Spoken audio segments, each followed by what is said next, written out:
Alrighty. We are here. Can everyone hear me okay? I hope you can all hear me. If you can see me, if you can hear me, say hello, wave. Jeez Louise. How are y'all doing today, folks? How are we all doing? I got some comments to catch up on. We had Bjorny in here earlier. Darren, Christy, what's going on? Kyle, good to see you again. No Clue, good to see you again. Zane, good to see you again. Savage, what's up? I have an hour with you because of the birthday party. That's right. You got a big birthday party today. That'll be very, very exciting. What's going on, Shock? Good to see you again. Gonna have to miss the live stream. Competition is in 6 hours. Got to take a nap now. Have fun. Take care. Good luck with your competition. You got this.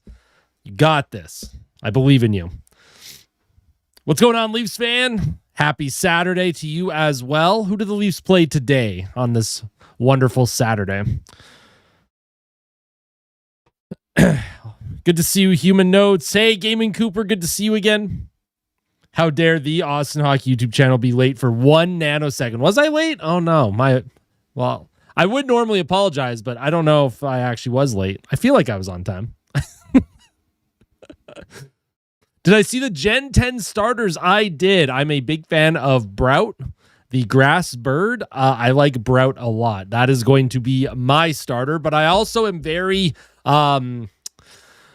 biased towards grass starters. I've loved them ever since Generation 1, for the most part. Play Ottawa in the Battle of Ontario today. Ooh, that'll be tough. That'll be a tough one. Both teams desperate to remain in that playoff race out east. Punk is washed. Yeah, I know. Hey, what's going on, Liam? Good to see you again, my friend. Hope the Sharks don't eat us. I also hope they don't eat us. They did have the lineups posted, and the lineups were looking pretty good, actually. So Kapanen is back in the lineup. Kapanen is back in the lineup. They put him on the fourth line, essentially where Janmark was. So they did not touch those top three lines, which I'm actually super okay with. I don't mind that they haven't touched those top three lines. I think those three lines have done more than good enough to keep themselves where they are. I think the depth scoring has been there. That second line especially has looked really good. Frederick has been looking really good with Podkolzin. So you have Kasperi Kapanen. You can kind of manage his minutes on the fourth line. I think that's totally okay. Written off the season, if I'm going to be honest, I hope we start selling. I'm surprised we haven't seen more trades yet. I thought that it was going to be busy before the Olympic break. I thought it was going to be busy after the Olympic break. And so far, everyone's just sitting on their hands. It's like, what, does the results of the games today specifically or tomorrow, like that's going to be the time when GMs are like, okay, now we know for sure we're not in this anymore. Like teams should have known a month ago whereabouts they're sitting. You guys want OEL and McMahon? Sure. You guys can take Adam Henrique, Andrew Mangiapane, and Darnell Nurse. Enjoy. Yeah, Cappy's back. And Connor Ingram gets the start. Chris Knobloch today, he alluded to the fact that they are going to be riding the hot hand now, whoever is giving them the best chance to win. So Connor Ingram, as of right now, that's kind of the guy, right? If you win, you're in. And Connor Ingram, I do like that Connor Ingram, just how calm he is great. Yo, No Clue, welcome to the locker room. Thank you for becoming a member. Oh my goodness, enjoy your emotes. I just added a few new emotes. I added a chair emote, so during intermissions when I leave and the chair is just on screen and everyone likes talking to the chair, everyone can spam that chair emote now. Look at that. See, No Clue's already using the chair emote. It's too funny. Sharks think they're being fed intentionally. What are the actual statistics of like shark deaths? I feel like it's not very much. I feel like not that many people die every year from a shark. I feel like you're more likely to like be killed by a refrigerator than you are by a shark. What's going on, Gaming Cooper? I see you, my friend. How you doing today? How's your Saturday been?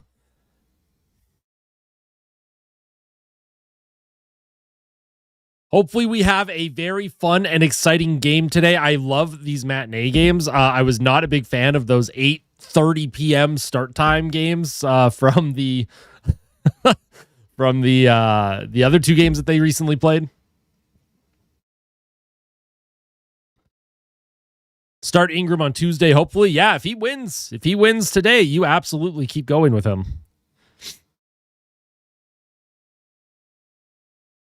Australia is where most shark deaths happen, I think. Makes sense. Hey, listen, Leafs fan. Celebrini goes from playing on Team Canada to play next to Will Smith and John Klingberg. We can't disrespect Will Smith and John Klingberg. I actually love Will Smith a lot. That's a really good player for San Jose.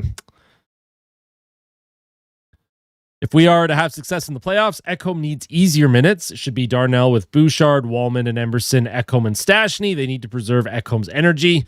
I'm curious to know what they would do. It depends like what type of defenseman they get at the trade deadline. I actually wouldn't mind Wallman with Bouchard and then Nurse with Ekholm. I think Ekholm could really... Ekholm played a lot of right D in Nashville. I feel like Ekholm might actually be able to settle Nurse down, and then you could have Stastny and Emerson kind of clean up the rest of the minutes. I hope you enjoy the birthday party, my friend. Of all the California teams, San Jose is probably my favorite. Okay, interesting. I don't dislike any of the California teams, honestly. The Ducks, I think I dislike more than other teams because of 2017, that playoff series.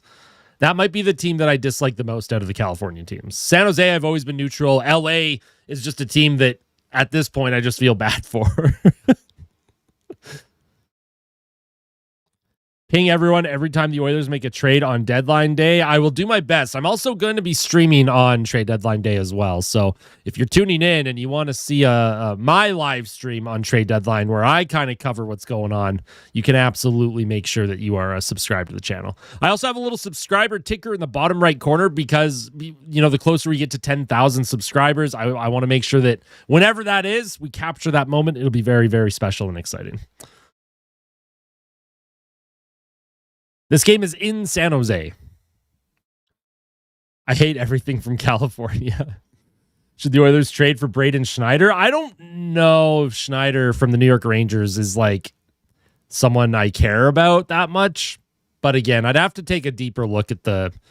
Like, I'm an analytics guy, so I'd have to take a deeper look at his micro stats and see if there's like a fit there or not.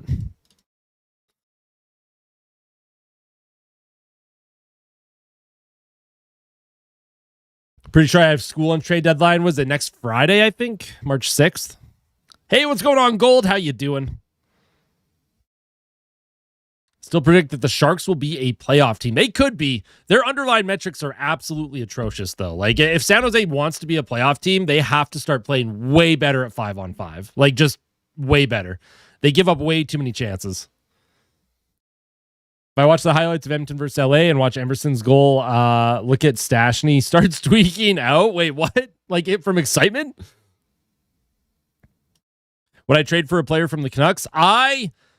If Vancouver retained salary on Jake DeBrusk has pedigree. He had like multiple 20-goal seasons. He can shoot the puck. He can play on the power play. He did some penalty killing in Boston, has playoff experience. That's someone that I would look at. Also, he's an Edmonton kid, Louis DeBrusk's son. Yo, how you doing, Unk? How are you doing today? Take us to the promised land. I'll have to take a look at the Stastny reaction to Emerson's goal then.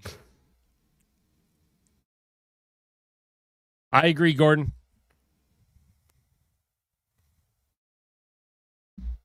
Will McDavid beat up anyone who roughs up Celebrini? No.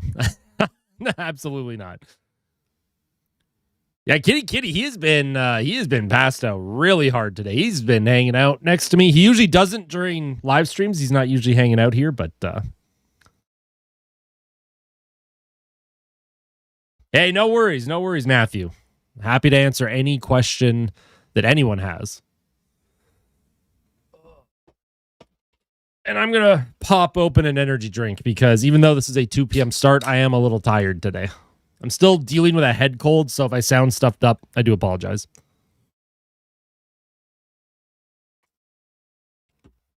Mochi and Franklin are doing very well. I'm sure we'll see one or both of them at some point during the stream today. Wearing the lucky 2024 Western Conference Champs hat right now. Let's go. Love that. Your birthday's on March 9th. That is very exciting. Spring birthday.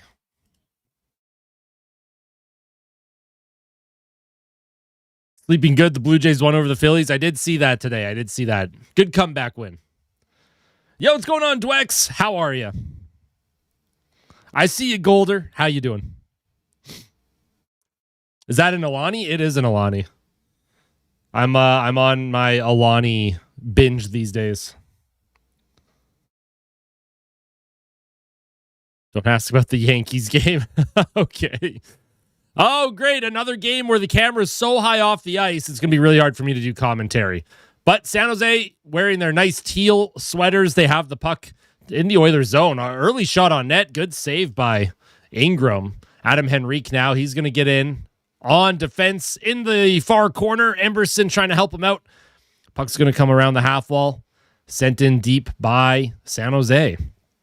Puck, once again, it's still behind the Oilers' goal. Ty Emberson now. He's going to skate it out of trouble. Vasily Podkolzin plays it forward, and someone on Edmonton got bumped there. Could have called interference, but is the Sharks team overrated or underrated? I think they're where they should be. I don't think they're over or underrated. I think Macklin, Celebrini, and the top line for San Jose masks a lot of issues that they have. Here's Draisaitl. Entered the Sharks zone. May have been offside. Here's Wallman now to Darnell Nurse. He's trying to center it out in front to Matt Savoy. Matt Savoy could not get the shot off. Puck is going to be brought into the Oilers zone now. Draisaitl's taking a hit and he goes down. Around the boards, San Jose getting in on the cycle. Matt Savoy will cut off that cycle, though. Nurse reverses it back to Wallman. Wallman and Nurse, who had a tough game against Anaheim, had a great game against the LA Kings. Here's Ty Emberson. He'll give it to Leon Draisaitl. Draisaitl with a little flip into the Sharks zone. Handled by Askarov. Yaroslav Askarov is in goal. San Jose had a 3-0 lead the last time that these two teams played. And they ended up blowing it in the third period. The Oilers with that miraculous comeback. If you're Edmonton, you cannot fall behind in this one. Here's Connor McDavid with a ton of speed. He flies into the zone behind the Sharks net, centers it out in front to Nugent Hopkins, and a good save by Askarov. Hyman tried to come up with the rebound. He could not. Bouchard now. Oh, he played it in front to Hyman, who would have been all by himself. Here's McDavid. He'll pass it to Nugent Hopkins. Nugent Hopkins back to Stastny, across to Bouchard. Interesting, you have Stastny with Bouchard on the ice right now. Here's a play to Bouchard. He hangs on, gives it to McDavid. McDavid on his backhand to Nugent Hopkins. Back to McDavid. He's being pressured, and there's going to be a breakaway. Or no, not quite a breakaway. It's a one-on-one. McDavid with the giveaway. San Jose, they'll bring it into the Oilers zone, into the slot area, and they're looking for Celebrini. Shot towards the goal. Doesn't make it. It's blocked. And now Kasperi Kapanen will skate this forward. Nice job by Kapanen, who did a nice little deke in the neutral zone. Andrew Mangiapane along the half wall. He'll give it to Kapanen, who's back in the lineup after dealing with something. I don't know what the heck happened. Here's Toffoli across the ice. Smith sends it in deep. Vinny Desharnais, didn't he leave for money? Vinny Desharnais, I just don't think there was like a fit. I don't know if the Oilers just didn't want him. I just didn't know if the Oilers wanted to keep him or not. I didn't mind Desharnais. I just thought he was too slow. Puck is sent into the Oilers zone, and that's icing on San Jose. Back injury. Okay. Yeah, poor Kapanen. He's been dealing with a lot this season. Jeez. Couple plays in front. Good block by Bouchard on a shot there. Offensive zone draw for the Oilers on the icing from San Jose. Would anyone be opposed to getting Klinger back? I'm not entirely opposed to it. I don't know how much money he makes, obviously, but I'm not entirely against it. Klingberg's one of those players where, like, when he struggles, he looks really bad. But I don't know. He's an interesting player. I didn't mind him in the playoffs last year. Trade me to the Oilers for Jari. Thought he'd be better if he stayed as an Oiler. He definitely would add an element that back end just doesn't have. Like, there's not enough battle in front of the net when it comes to the Oilers. So, someone like Vinny used to punish guys all the time.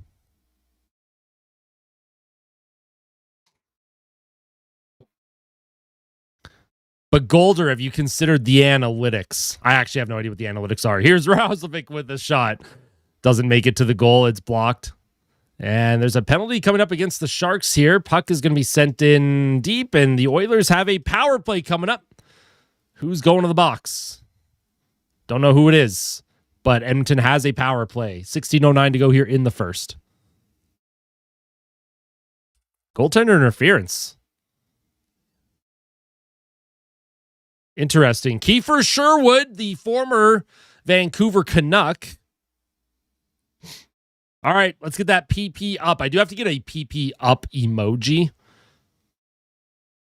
for people to spam when the Oilers get a power play, but it would literally just be like a Mario emoji. PP up. Here's the puck sent into the Oilers zone. San Jose. Short-handed here, trying to bring it out in front. Can't quite get it. And here comes Connor McDavid. Connor McDavid with a ton of speed here. McDavid walks into the Shark zone, spins away from a check, into the middle. That's stolen. And that's going to be cleared into the neutral zone by San Jose. Hey, what's going on, Nigel? Evan Bouchard gives it to Leon Draisaitl, and the Oilers are going to have to reset here. Draisaitl to McDavid. He brings it into the Shark zone. Back to Draisaitl. Draisaitl hangs onto it. Waits to McDavid. In the front to Draisaitl with a shot. Good save in front and a rebound. And then Askarov's going to have to hang on to that one. A couple of good looks for Draisaitl there. Hasn't been shooting the puck a whole lot as of late, but he had a couple good chances on that one.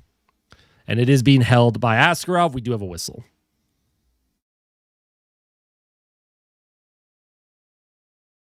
Rangers won in the shootout. Oh my goodness. The Rangers won on home ice. Is that allowed? I didn't think they were allowed to do that. Do you think Celebrini will score today? The odds are probably pretty good that he will, because when San Jose is not scoring, so I think they're going to need him to score if they want some offense. Puck is sent into the neutral zone here.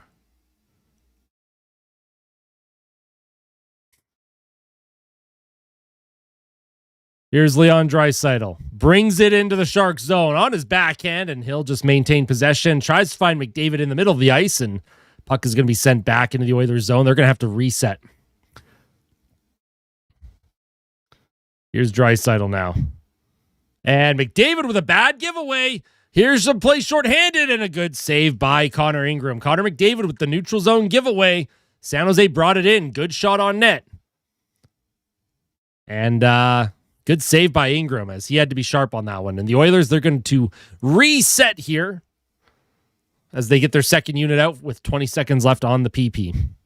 This PP has not been very good. Oh, man, here's another giveaway. Here comes Celebrini with a shot, a good save, and a rebound in front. That shot wide of the net. Oh, my goodness gracious. Great saves by Connor Ingram. Just two terrible giveaways on the power play. Just sloppy. And here's another play. Odd man rush. And Darnell Nurse's stick literally just broke for no reason. Shot in front. That goes off of a body. Here's another shot, and that goes wide of the net. San Jose all of a sudden all over the Oilers. Play into Ingram's pads. Can't come up with it. Oh my God. What is going on here? Just absolutely chaotic in the defensive zone. Hey, what's going on, Flamingo? Puck brought back into the Oilers zone by Celebrini. And Emberson now, he's going to hold on to it. And the Oilers got to just relax. Adam Henrique skates it through the neutral zone. Henrique brings it in with a shot. Easy save by Askarov. And we're going to have a commercial break, but absolute chaos in front of Connor Ingram. The amount of giveaways in the neutral zone. Odd man rushes for the Sharks. Connor Ingram has had to make a couple real big saves here in the first period. Kitty Kitty is not bothered. No, nothing can bother Kitty Kitty. He is absolutely vibing right now.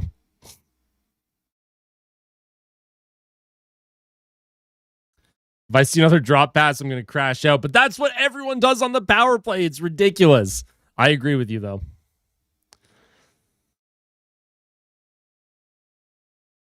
Are they going back to their old ways? I think San Jose just had a good read on what Edmonton was going to do.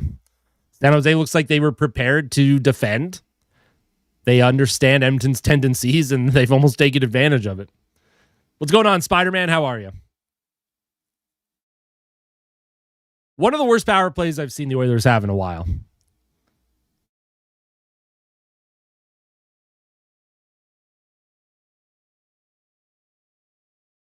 Also, how you doing, Kiga?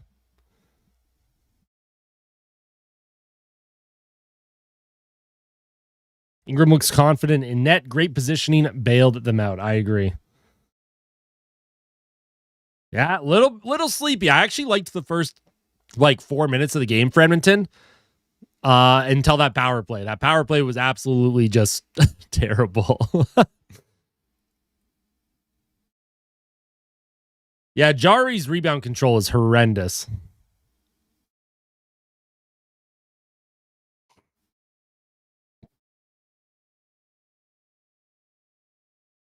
Rumors that Florida might trade Bob. I mean, Bobrovsky doesn't have a contract after this season, and if Florida's not going to make the playoffs, you got to look at your pending UFAs, right? What can you get for them?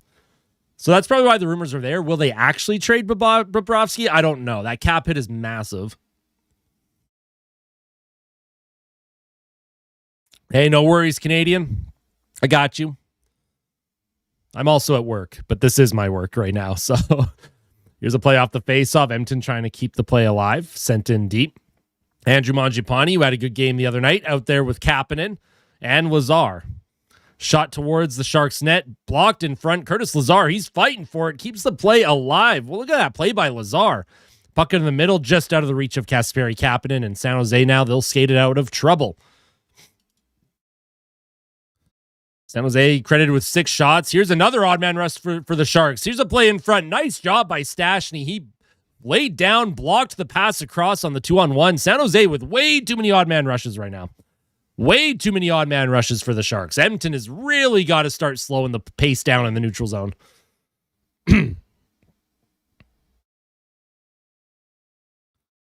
You know, the Panthers have had a bad season when, you guys are ahead of the Panthers. Hey, that's crazy. Another 2-on-1 and Evan Bouchard with a great defensive play. So defensively, at least on these turnovers, the Oilers defensemen are doing great. Stastny with a great play. Bouchard with a great play to prevent a high danger chance. But my God, these teams, the Oilers got to wake up here. This is not a good start to the team right now. Here's a puck shot down into the Sharks zone. That is going to be icing on Edmonton.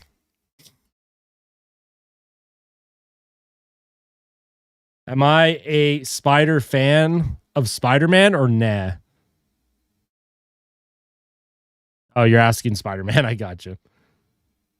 Avs are a scary team right now. And surprisingly, Minnesota and Dallas are on their heels all of a sudden. Here's a shot off the face-off and another save by Ingram, who's made 7 saves already in the first 8 minutes of this game.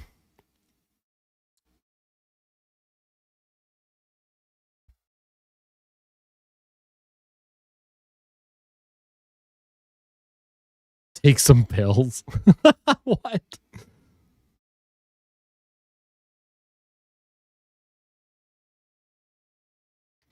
Here's a defensive zone face-off. They're going to redo it. Celebrini's going to take it against Nugent Hopkins as McDavid gets kicked out of the faceoff dot. And now Celebrini's going to get kicked out of the faceoff dot. So they're going to do it again. The linesman is deciding he wants to be as boring as possible today. All right, off the draw, Edmonton wins it. Puck is going to be sent up the ice, and that's going to be icing again by the Oilers.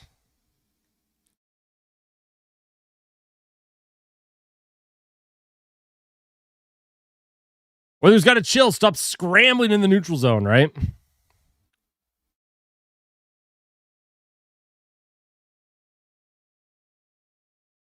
All right, another offensive zone faceoff for the Sharks now. Puck is behind the net. Here's Darnell Nurse. He has the puck. He's skating it up the ice. Darnell Nurse shoots it deep in San Jose, though, with a high flip to the neutral zone. Darnell Nurse is kind of caught in a weird spot. Puck gets behind him, and the puck goes around. And here's another shot towards the Oilers' goal. Nurse was scrambling. Puck is going to be sent into the neutral zone. Sharks once again on transition. Oh, my goodness. So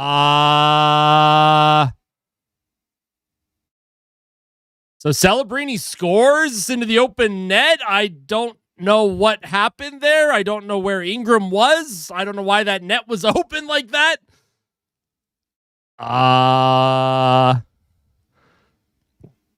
What happened? So play went around. Nurse got tangled up. So the Ingram went to get his stick, and then the puck went in. Oh man, that is brutal. Oh my God. Now, was this offside? Because Celebrini was trying to bring that in on the far side of the blue line. I couldn't tell if the Shark got out of the zone in time. But yeah, Darnell Nurse bumping into Ingram and knocking the stick out of his hand is just, I don't know, man. I don't know what we're going to do with Darnell Nurse. All right, well, that's a gift goal. That's what we call a gift goal, and that's very unfortunate. Ingram thought he had more time to get his stick. Obviously, that wasn't the case. Edmonton just could not control the puck after the giveaway. My God, here comes Celebrini again on his backhand. Celebrini in front, and a shot by Sherwood got healed wide. No more gift goals. Yeah, exactly. I'm doing okay. I'm doing not too bad. Celebrini now across the ice into the middle. Here's a shot and a good save by Connor Ingram. And it's so unfortunate that goal beat Ingram because, he's played a really good period so far. Here's Savoy deflected in front by Draisaitl and a good save by Askarov. That was a good setup by Savoy, though.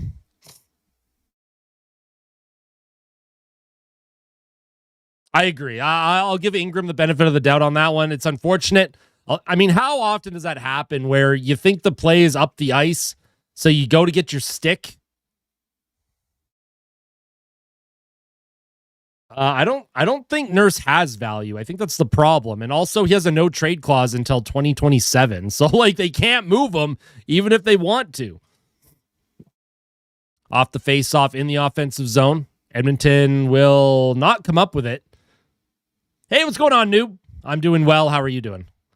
Here's a puck brought into the zone here. And there's going to be a penalty coming up on the Oilers now. And San Jose has an opportunity to go up 2 on the power play. Hooking penalty against the Oilers. The Oilers had an early power play themselves, did not convert. San Jose, they score. Looks like Spencer Stash, and he's going to the box for hooking. He has a full no move. They couldn't send him to the AHL even if they wanted to, sadly.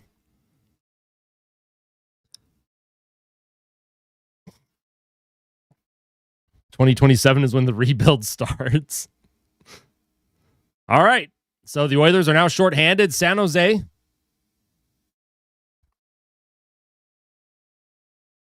It was hard to tell. I couldn't tell if it was actually offside or not.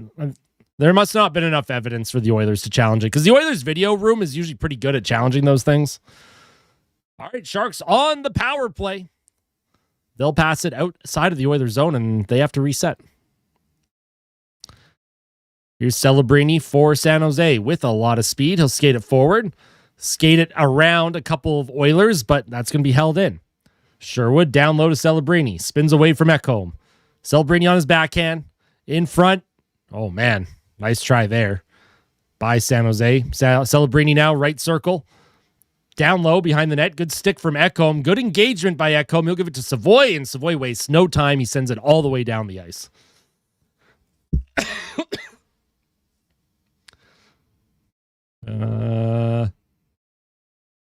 Not sure what happened there. Puck was offside, I guess. There was a rumor that the Oilers management asked Nurse to waive his no trade last year.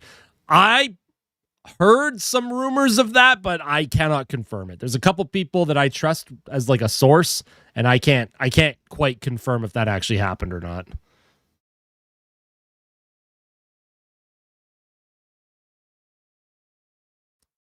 What the Oilers saw in Darnell Nurse was a player that could skate, had size, had a bit of a meanness to him. He used to drop the gloves way more than he does now. He used to be more physical and engaged. Like, I can understand the logic in what they thought Nurse could be, but he just never turned into that. Here's a play behind the Oilers net now. San Jose to Foley. He'll send it to the point. San Jose now with the puck. Here's Macklin. Back to Orlov. Orlov to Macklin, left circle. Down low. Play in front. And the puck is, where is it? Puck is loose, and it's in the net now. Connor Ingram thought he had that held. It's 2-0 for San Jose. And was that Stastny that put it back into Ingram? Ingram thought he had it covered. They're going to look up. I don't know. The ref made like a signal like he's going to look upstairs. Ingram thought he had that covered. As of right now, it is 2-0 for the San Jose Sharks. But I don't know. I have to take a look at this. I thought Ingram had it covered, and then the play just kept going. Misa in front. Play was there. Wallman played it to him. Ingram couldn't come up with it. And then look at, what are we doing? What are we doing? So yeah, Wallman plays it into Ingram's. Oh no, that wasn't covered. Yeah, that's such a tough one, man. You have Wallman, who instead of trying to clear the crease is just playing it back into his goaltender. You have Darnell Nurse standing there doing nothing. You have Ingram who couldn't cover it. A calamity of errors going on there. 2 gift goals, and that is so unfortunate. I don't really blame Ingram, man. Like, was Nurse ever good? He surprisingly used to be better when he was like 5 years younger.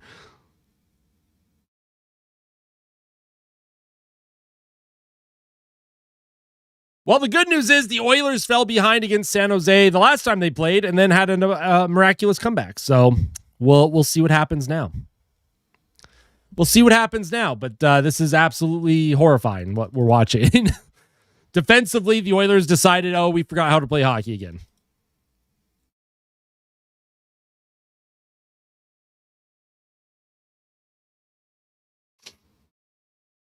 But on that second goal, I blame Wallman a little bit more than anyone else.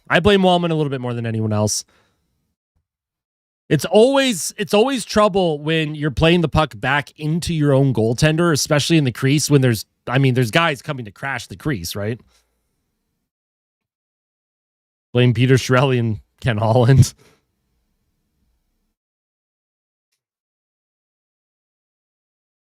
One game dominate, next game played terribly. Yep.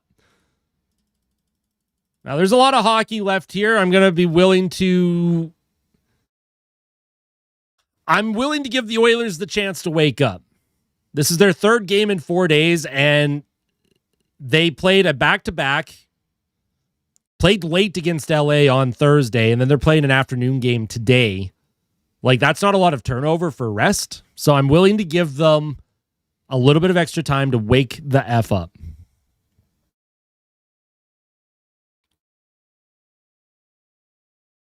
It's crazy, man. They're the easiest team to play against in front of their own goalie. Yeah, Wallman should have never tried to play that the way he did. That's 100% on Wallman, in my opinion. They just showed the replay again. Wallman, at that point, the puck is on his forehand. Send it down the ice, man. Just shoot it down the ice as best as you can. Oh, I love this team so much. They're so much fun to watch. The Oilers have given up 13 shots, by the way, in the first 11 minutes of this hockey game. So maybe help your goalie out a little bit too. Here's Leon Draisaitl with speed. He's going to get hooked up the ice. And by hooked, I mean, it was just a good puck battle. Centered it out in front, and San Jose protecting the front of the net. Oh, and Draisaitl on his backhand. Could not come up with it. Here's a hit in the neutral zone. Emberson, no worse for wear, stands up, gives it to Draisaitl. Puck behind the San Jose Sharks net. The Oilers have some work cut out for them. As San Jose, they've had the better legs, they've had the better chances, they've had the better looks. I like all the rhymes, Kiga.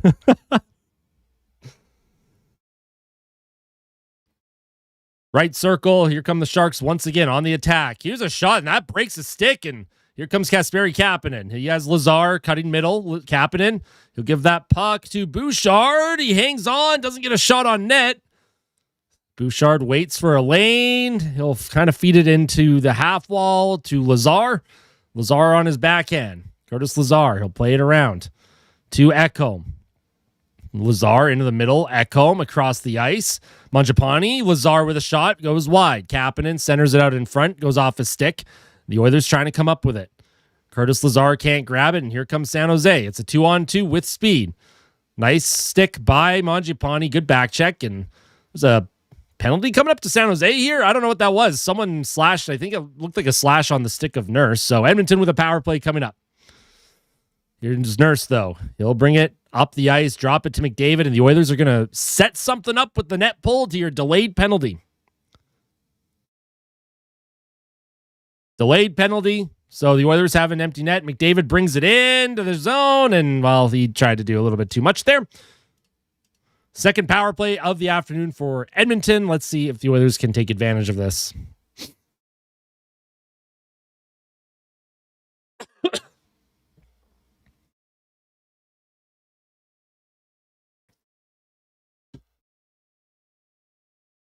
Kurashev, 2 minutes for slashing.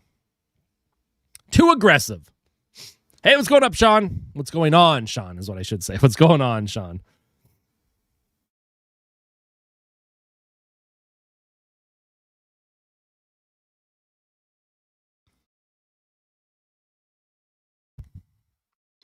Here's Draisaitl on the faceoff. Hyman battles for it, sent to the blue line. Bouchard across to McDavid. Down low in front. Draisaitl with the tip in front, and that did not go in. Just went outside the post. My goodness. Here's Connor McDavid now. Bouchard waits, hangs on to it to Connor McDavid. McDavid across. Bouchard, one-timer. Hyman, oh man, just fanned on it, and the puck slipped over the net, and then the puck bounced over McDavid's stick, and now McDavid has to reset in the neutral zone. He's getting checked like crazy, though, by Graf. And Bouchard will send it across to Nugent Hopkins. Oilers will bring it in. Nugent Hopkins with a hard rim, chased after by Draisaitl. Tries to backhand it in front. Puck is kept alive for a moment. Here's Nugent Hopkins. McDavid centered it out in front. Draisaitl with the one-timer, and that goes off his stick and wide. Here's Nugent Hopkins now. Nugent Hopkins gives it to... Nugent Hopkins has it. McDavid across. It's loose in the crease. San Jose up the boards. That's going to be sent down the ice. Just under a minute left in the power play for Edmonton. Evan Bouchard's going to hang on to this. He's going to skate it forward. Bouchard to Draisaitl. Drops it for McDavid with speed in the neutral zone. McDavid brings it into the Sharks zone. 1-on-4. Here's Hyman. Savoy with a shot. Where is it? It's loose. It's behind the net. Savoy's trying to come up with it. Draisaitl staying out there, even though they have Savoy on the ice now. Draisaitl to McDavid. In front, Draisaitl scores! Leon Draisaitl gives the Oilers a power play goal, cuts the lead in half. Couple good looks on that power play, and Leon, who's had a few chances this period already, has gotten the Oilers within one, and that's a huge goal to get before the end of the first period. Good power play for Edmonton. That was schmovin'. So, yeah, puck was behind the net. I don't think Savoy will get an assist on that one. That'll definitely be Bouchard and McDavid with the assists there. But Savoy, man, Savoy has been fantastic. Savoy has been all over it. He has been such a difference maker when it comes to helping produce some offense. And the Oilers make it a 2-1 game. Assist to McDavid is 66th of the season. Evan Bouchard is 51st assist of the year. Evan Bouchard continues his hot play and continues to build his lead in the defensive scoring race. Is Savoy actually going to be good? He's already good. That's my argument. He's already good. Puck in the middle. Here's Celebrini in front. Oh, when they were looking for the backdoor play. I don't know if Ingram got a piece of it or not. Puck is going to be sent into the neutral zone as San Jose. They're getting back on the attack here.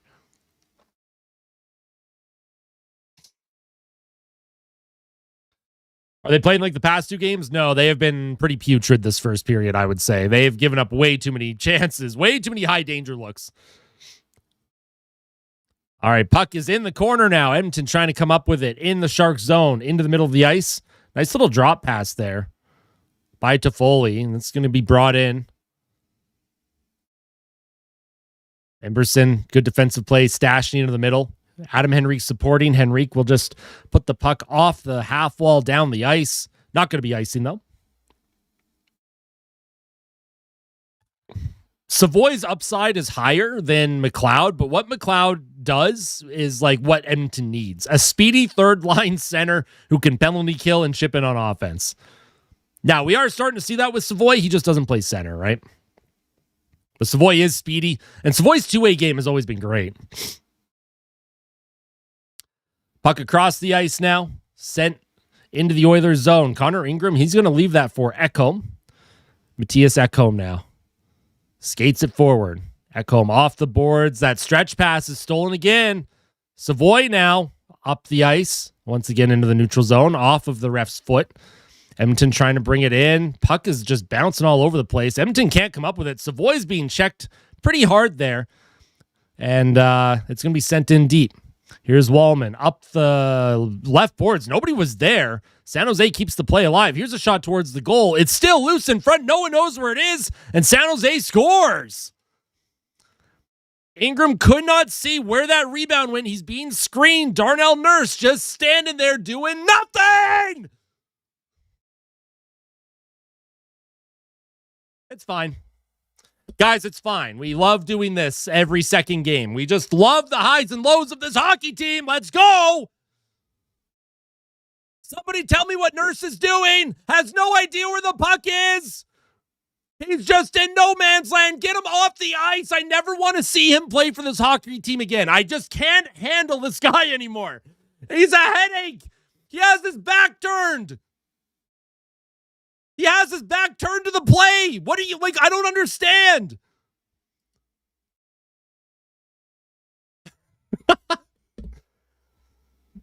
Fuck, man. Can we just never play him again? Puck sent around. Hi, Kitty. Kitty's okay, guys. Don't worry. He's fine. He's fine. Is Darnell -3 right now? I don't know what he is. One of the goals was on the power play, so that doesn't count as a minus, but my goodness gracious. It's just like Nurse is a -1 apparently. Unless it just hasn't updated. I don't know, man.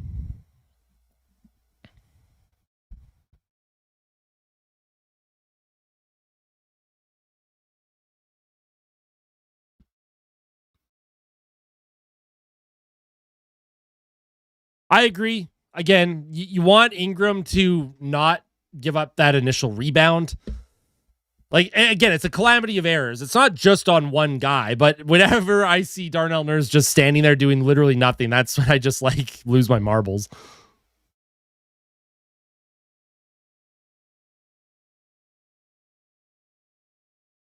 I agree, Dacky. Honestly, I would go to Nurse and his agent and be like, we're putting you in the press box the rest of the season unless you agree to waive your no trade clause. And if that makes you really upset, well, you should have played better.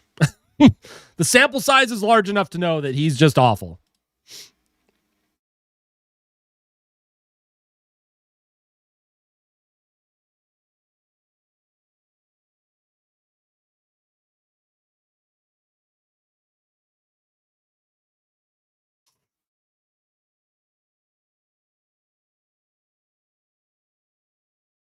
Hey, what's going on, Swisher? Good to see you again, my friend. Can the Oilers terminate his contract? No. I mean, you can technically buy him out, but like you're not going to get any cap savings at all. You'd have to spend you'd be spending $7.5 million against the cap to have him not play for you for like several years, and like that just isn't worth it, right?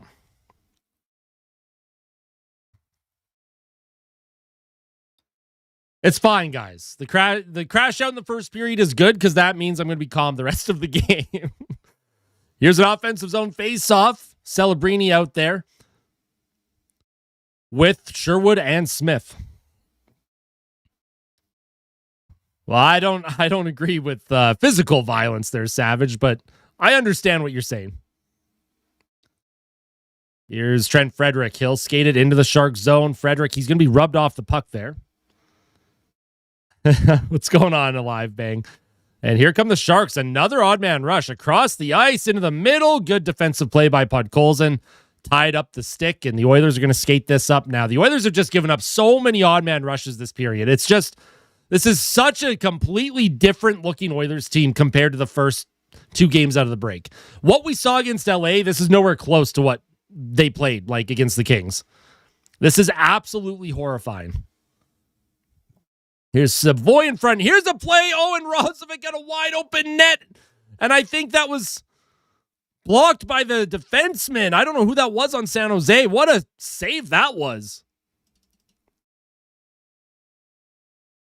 Yeah, hit the like button, folks. Exactly. Hit the like button. If you haven't subscribed to the channel yet, we are about 10 subscribers away from 9,000, and then we will be getting close to 10,000 subscribers.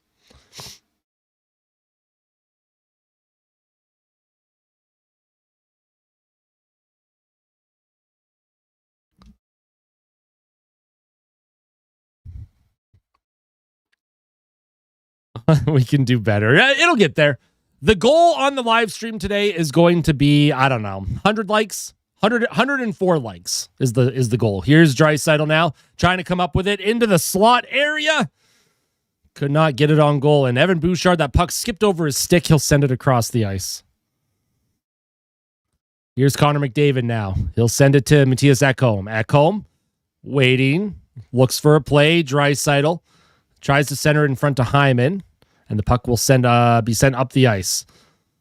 Puck is being tied up in the neutral zone. What a play by McDavid to find Draisaitl. Draisaitl, Hyman walks in. Oh my goodness, what a save by Yaroslav Askarov on Zach Hyman. What a look, man. What a look. Also, we hit 9,000 subscribers. Let's go. Thank you all so much for 9,000. That is unbelievable. Huge. Huge W's in the chat. 9K. You guys can spam 9K if you want. Yeah, exactly. And if you're a member, you have emotes to spam. I did add some new emotes for everyone. There's 3 new emotes. I added a chair emote, I added a creepy face emote, and I added a pretend not to see emote. 9,000 subscribers on the YouTube channel, and before you know it, we're going to hit 10,000. Darnell Nurse throws a puck off the leg of Askarov from a sharp angle. Does not go in. Here's Connor McDavid now in front. Jack Rozovic can't come up with it. And it's going to be sent up the ice by the Sharks with 25 seconds left in the period. There's a shot towards the goal by Desharnais. That goes off of a leg and wide.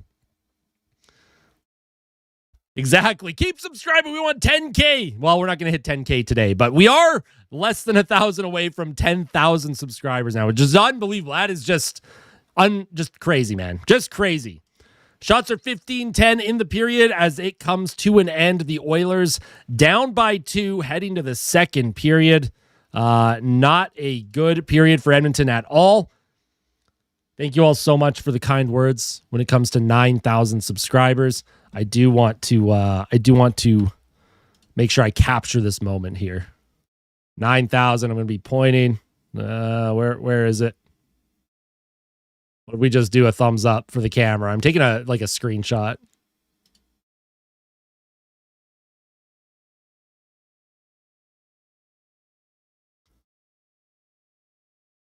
I look goofy as hell.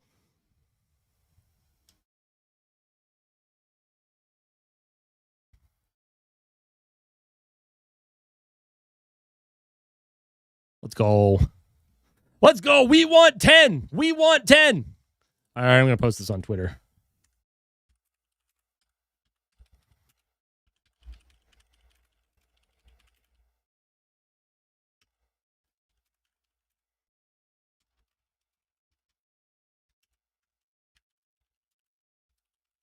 All right, we're going to be looking at all the box stats. We're going to look at the money puck, and then I'm going to take a little break as well. Everyone will get to spam the chair emote, which is hilarious. Switch the jersey. No, I wore this jersey against the Kings, right? I always stick to, whenever the Oilers win, I just wear the same stuff until they lose. So, although this hat is not the same hat. I have to get my different hat. I think that's the problem.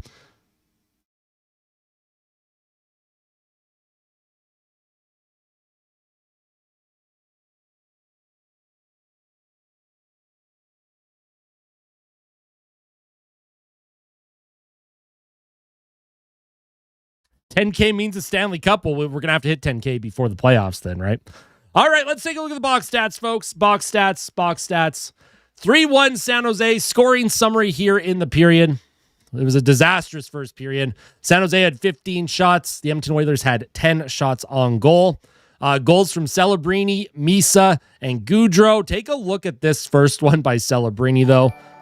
Yo, Swisher with the $10 super chat, 9K subs. Thank you so much. I'm surprised it wasn't a $9 super chat. $9 for 9,000. That would have been fun, but I like that. Thank you so much, Swisher, for the $10 super chat. Watch what happens here. This play is going to be moved up the ice. Ingram's going out of his net, right? Because Darnell Nurse skates into Ingram, and it causes Ingram's stick to go into the corner. So Connor Ingram loses his stick. They don't show it on the visualizer. His stick is over here. Puck into the neutral zone. Ingram thinks he has time, but Celebrini recognizes, oh, that's an open net. I'm just going to shoot it to the net because Ingram was trying to grab his stick, but it was Darnell Nurse. Yeah, I was going to say, don't make jokes like that, no clue. Yeah, I don't promote that stuff. I cannot ever have jokes like that in my chat because that'll come back on me, and I don't want NHL lawyers coming up to my front staff. Oh, if you take him out for a steak dinner, yeah, that's totally fine. Beautiful steak dinner. It's got to make sure though that make sure it's like super well done. He doesn't deserve a nice juicy steak. That's Now, Michael Misa, he made it 2-0 for the Sharks, and it was just nonsense in the corner or in front of the crease. Puck came loose. Wallman tried to play it back to Ingram, and then they just kept fighting for it to Foley. He pokes it forward, and then, again, it's just put into the open net. Darnell Nurse, again, just standing there, doing absolutely nothing.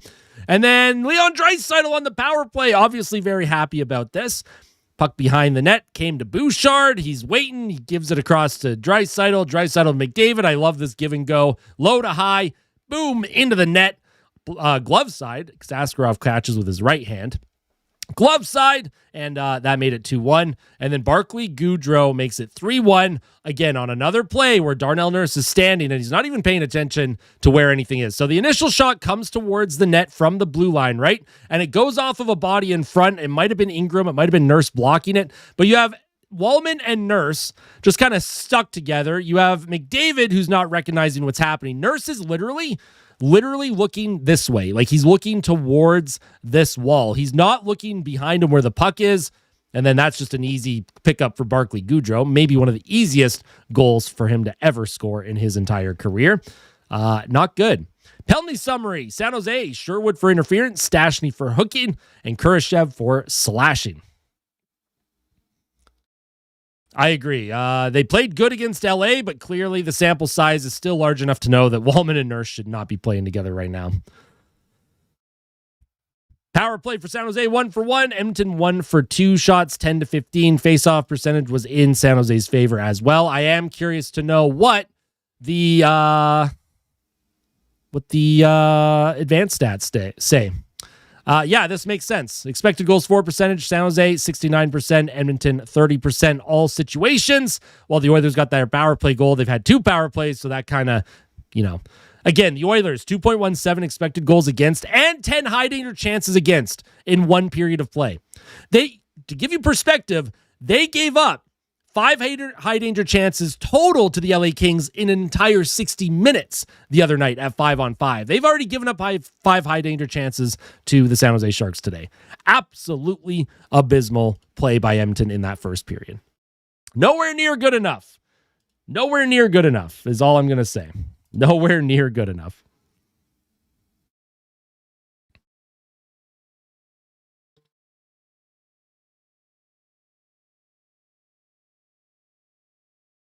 All right, folks, I'm going to take a break. There's about 11 minutes in the intermission left, so I'm going to rest my voice. If you are a member of the channel, you'll know you're a member if you have a little badge next to your name. It's like a little star, different color coding depending how long you've been a member. You can spam the chair emote. Everyone that is tuning in that is a member, you can spam the chair emote now because you're all hanging out with chair. And I wanted to do that for all of you because you like doing that. So I will be back in like 10 minutes, all right? Enjoy the rest of the intermission. I'll be back soon. Smash the like button for 9,000 subs today. Thank you all so much. You are seriously the best.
We're coming back. I hope we're all ready for some amazing Oilers hockey that won't absolutely drive us insane. Just kidding. I think Edmonton's going to come back and win this thing. That's what I think. Also, kitty, good luck. And nothing can ruin my day anymore because I got an Oreo cookie. Right? There we go. Things are looking up here in oil country. Big stretch by Kitty, and he's out of here. He's had enough of my crap. He has had enough.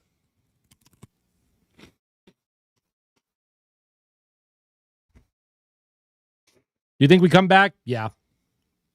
I do. No offense to the Sharks. If Edmonton gets going here, I like their chances.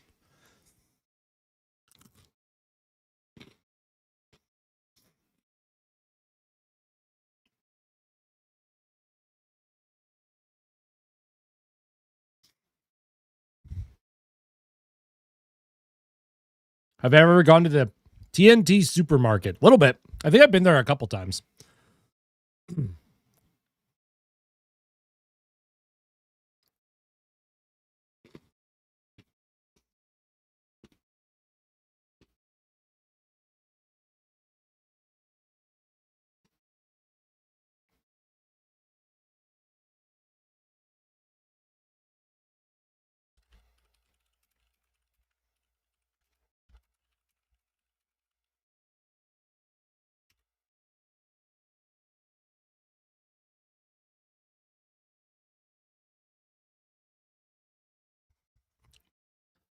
I'm a big Oreo guy. I like Oreos.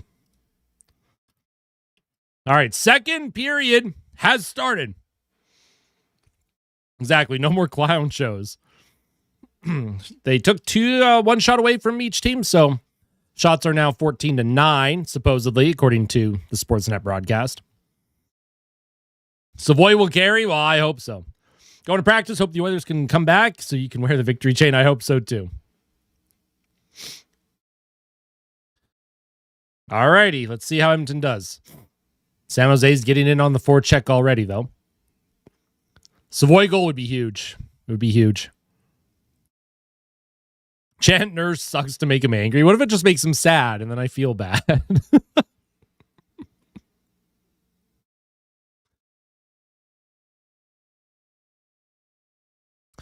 Puck is going to be sent on the half wall. Oilers trying to get it out of their zone. It's shoved into the neutral zone. Draisaitl with a step here. He's trying to get in. Draisaitl is being hooked up. Couldn't get a shot off, but nice forecheck by Leon. Drops it to Savoy. Savoy cycles it. He'll give it to Rosvik. Rosvik against the boards. Savoy comes into support. Draisaitl also coming into support. Desharnais, he's tying up Savoy pretty hard in the corner there. Puck comes to Rosvik on his backhand. Can't get a shot off, and that'll just slide into the pads of Askarov, and he'll just hang on to that. And Kurashev and Rosvik are in a little bit of a shoving match right now.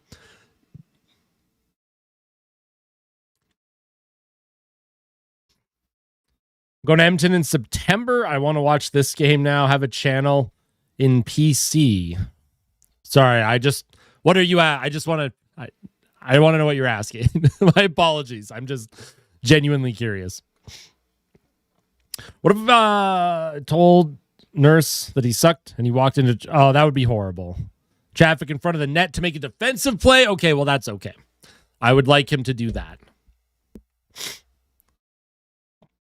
So Edmonton getting in on the forecheck here in the second period, and they got work to do, man. Like, you can't fall behind no matter what team it is.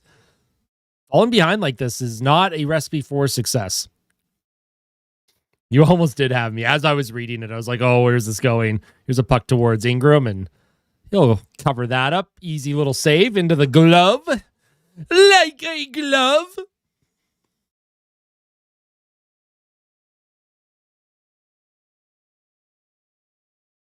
Don't do it, Connor. Tell Darnell Nurse to ask for a trade. We need you here.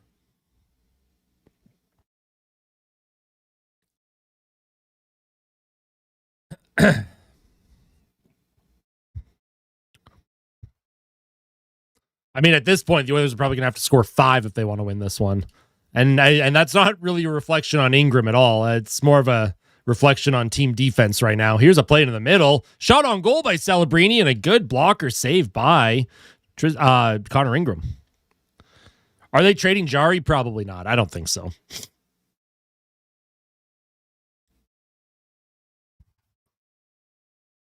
Here comes Lazar. He'll give that puck to Darnell Nurse. Look at Nurse stepping up with the high shot that goes way over the net.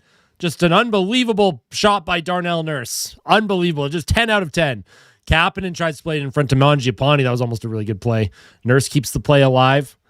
Around the boards, Oilers can't keep it in, and the Sharks with numbers if they can get to it. Nice job by Nugent Hopkins, though, on the back check. Prevents the possession, but Celebrini steals it. Shot towards the goal, and that goes just wide of the post in front of the net by Sherwood. Kiefer Sherwood, who was on Vancouver earlier this season, but is now with the San Jose Sharks. Here comes Connor McDavid with a ton of speed. McDavid on the outside. He tries to get a shot on off a leg. Emerson in front. Puck's bouncing in the crease area, and the Sharks once again trying to get out of here. The Oilers right now doing a much better job managing the puck. McDavid brings it into the zone. McDavid 1-on-4. Centers it out in front, and that goes off of Askarov's pad. Nobody on Edmonton could pick up the rebound. Hyman battling across the ice to Bouchard. Bouchard gives it to McDavid. McDavid centers it to Nuge for some reason, and then they don't shoot it. I don't know what that was. Connor once again with the puck. Behind the San Jose net. He walks out in front, tries to put it off the leg. And the Oilers, this top line, tons of zone time. McDavid tries to jump on a loose puck. Askarov, though, just covers that thing up. 16:37 to go here in the second. It's not the first period. It's the second period. What date does the new no movement? It turns into a modified no move in 2027. Sounds good, Bubsy. Sounds good. We'll see you soon.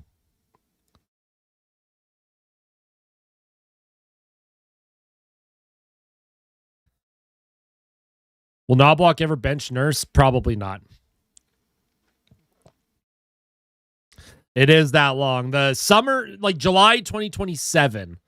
So not this summer coming up, but summer of 2027, I believe they can. Is when the modified no move kicks in. Numbers for the Sharks. Puck off a stick, high out of play, and we're going to have a whistle. It's aged like a beached whale carcass. I saw someone, I can't remember if it was like my comment section or someone else's that uploaded. They said it's aged like a salmon being raw salmon being left out in the hot sun. I like the seafood analogy, the sea creature analogies with his contract aging.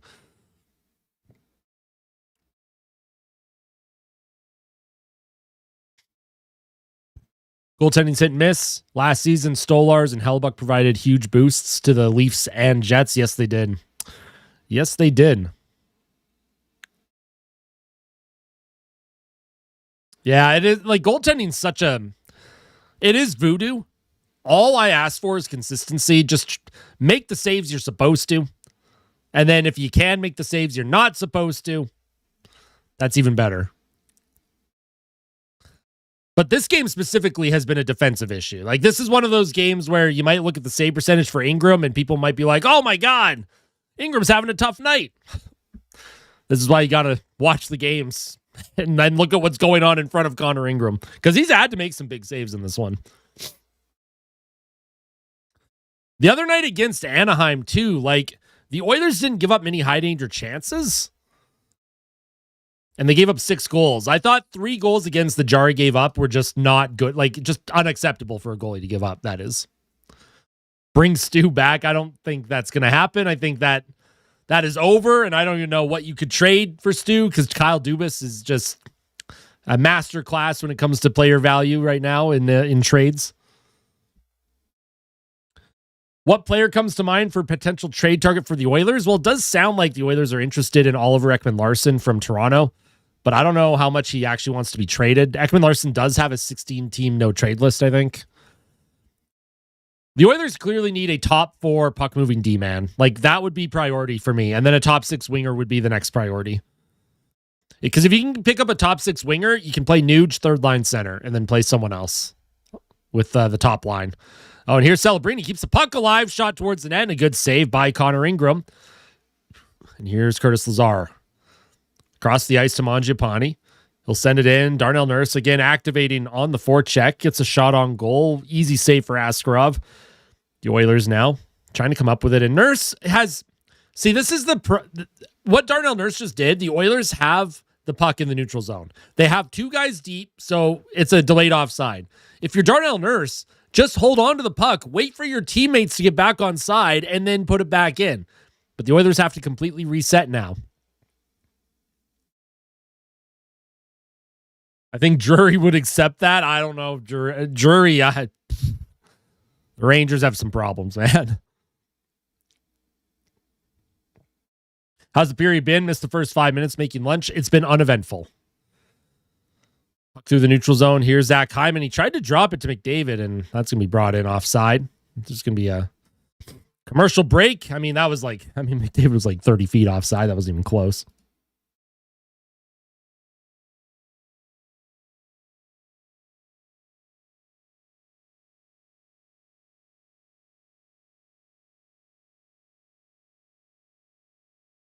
Why don't they bench Nurse for a game? I don't know. Because I'm telling you right now, if Alec Regula had done what Darnell Nurse did in that first period, we never see him again. We would never see him again. I think Shesterkin has a full no-move clause, so unless he waived, which I don't think he will. And he just signed that contract too.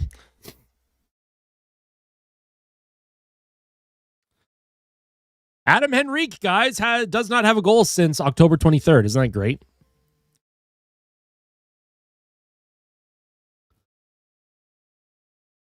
Just joined the game. How do we get to this goal situation? Well, do I have a story for you? And his name rhymes with curse.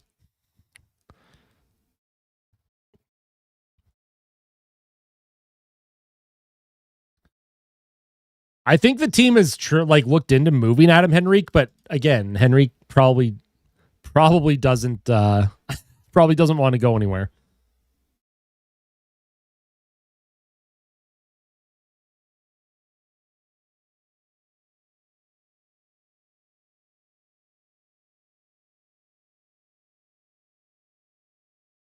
Do you think Henrique's on the cusp of scoring? I don't know.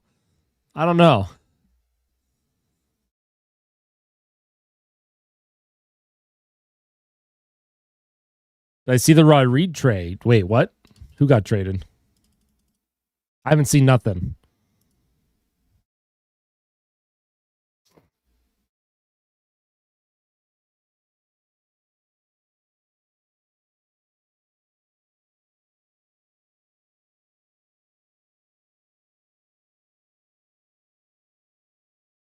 All right. Back from commercial break, you have Podkolzin they have Kapanen now with Draisaitl. Why is Savoy not on this line with Leon? I don't understand. So you have Draisaitl with Kapanen and Podkolzin. There's no reason to have taken Savoy off this line. San Jose into the middle, up the ice. Podkolzin can't grab it. Along the half wall, and Draisaitl skated out of his zone. Drops it to Podkolzin into the middle to Draisaitl. Draisaitl waits across. Podkolzin, puck in his feet, tries to get it on net. Doesn't quite make it. I'm not sure why Savoy was taken off of the second line. I don't understand. Oh, Olivier Rodrigue. No, I didn't see that. Oh, what a giveaway by Draisaitl. Here's a shot on goal. And a good save by Connor Ingram again off a terrible, lazy turnover by Leon Draisaitl. Celebrini now takes it from Frederick as the Oilers are caught in the middle of a line change here. Here's Stashny. He'll give it to Podkolzin. Podkolzin with a high flip into the neutral zone. That's going to bounce around in front of Frederick. Doesn't come up with it, though. And here comes Eklund. Eklund for the Sharks. Down low. Eklund checked along the boards by Rosvik. Comes to Savoy. So now you have Savoy, Rosvik, and Frederick for some reason. I don't know what Knobloch's doing with these lines. Here's a shot and an easy save for Askarov. He flared the glove like it was a good save, but it's a pretty easy save for him.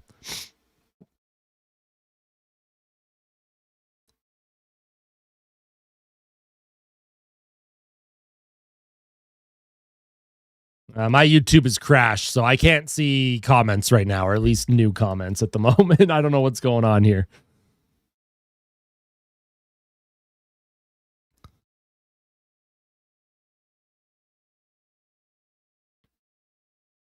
This team's missing a few difference makers as usual. Like, I knew the goal scoring would probably regress because of how many they scored against the Kings and Ducks. Like, that's just not normal. But when does Bowman get fired? I mean, he's only been here for a year and a half, and he's had to rebuild the entire AHL because Ken Holland left absolutely nothing for him. And some of Bowman's bets haven't worked out. I think Bowman's doing his best right now. I think they'd give him at least one more year before they fired him, personally. This trade deadline and this summer are going to be key with the direction of this team.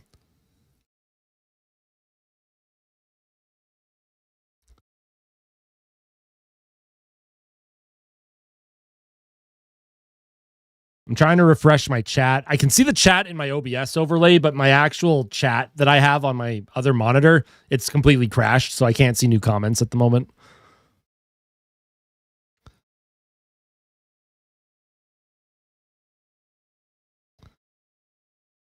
Like, the idea of certain play, like Bowman bringing in Szymanski, Tomaszek, different guys. Like, I liked the bets. Szymanski is potentially going to be a really good player. Here's a play in front. Oh, and that goes off of a leg by Askarov. Got Quinn Hudson, which I think is going to pan out as well. And here's Wallman. He's checked off the puck. Crowd wanted a call for some reason. Not going to get one. Puck through the neutral zone. Here comes Nurse across to Lazar off a stick. Can't get a shot off. Curtis Lazar for Edmonton. Trying to get a play. It's going to be sent into the corner. Mangiapane trying to come up with it. Mangiapane's knocked down. Jake Wallman across to Nurse over his stick. Nurse throws a terrible shot into the feet of a defender. Puck sent back into the Oilers zone. All right, we're back. My chat's back. Here's Rozovic now on the right side. Rozovic on his backhand. Circles. Stashny. Shot towards the net. That goes high and over the goal. Some traffic in front, which is good to see. Puck across the ice. Stashny again. He pinches down low with Frederic. Frederic tries to protect. Stashny grabs it again. Here's Stashny to Rozovic to Stashny towards the goal. Looking for a tip in front from Savoy over his stick. Rozovic once again. Bringing it in. The Oilers with good zone time, but they're not generating a lot of shots to the actual goal right now. And now San Jose will send it up the ice. Will Smith against Stashny. Checked off the puck. Played forward by Emberson. Savoy into the neutral zone. And that puck's kind of bouncing around. San Jose with it. Emberson off the boards. Rozovic across. That's a bad giveaway by Rozovic. Here come the Sharks. Oh, and Smith can't come up with it, but it is kept alive. Here's a shot, and that goes just wide of the net. Oh, my goodness gracious. Celebrini now walking in on his backhand, looking to get a shot off. And it looks like San Jose is going to get a power play here. Just ridiculous, man. Shot on goal. Good save by Ingram. And the Oilers, Rozovic with just a horrific giveaway. And San Jose is going to get a power play. I don't know who it was on. Kapanen, maybe? Looks like Kapanen.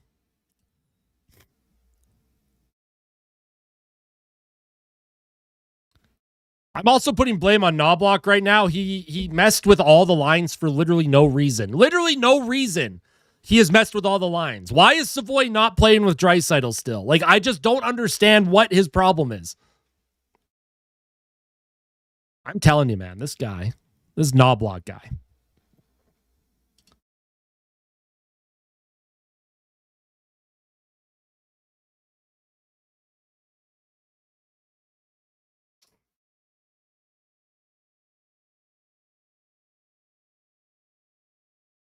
Like, Chris Knobloch runs consistent lines for 2 games. Now, yeah, they collapsed in the third period against Anaheim. Sometimes that happens. But for the most part, all 4 lines were rolling and playing good. Then he does the same thing in Los Angeles. Rolls his lines, rolls his players. For the most part, they played pretty damn good, and they rolled over the LA Kings. Here, You're down after one after a slow start. Second period just completely blows up all the lines. It just doesn't make sense to me. Congrats on 9,000. You deserve it so much. Hope 10K comes in the blink of an eye. Hey, I appreciate that, Coolistic. I cannot do what I do without all of your support. It should be me thanking all of you, but I appreciate that.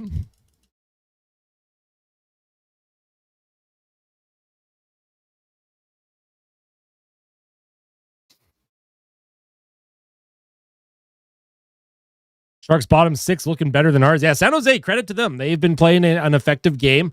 They attack on transition. They attack off mistakes, and Edmonton has deserved to be down in this game. Yeah, I appreciate that, Bubsy. Thank you.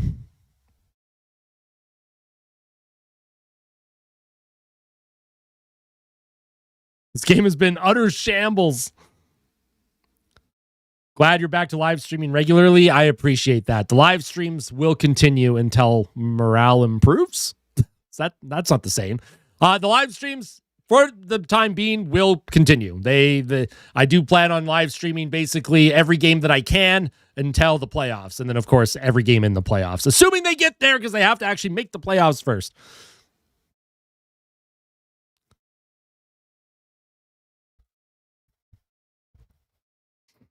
Oilers should hire Torts. I think Torts would be a very interesting hire. I'm genuinely curious to know how angry Torts would get at this lineup every night.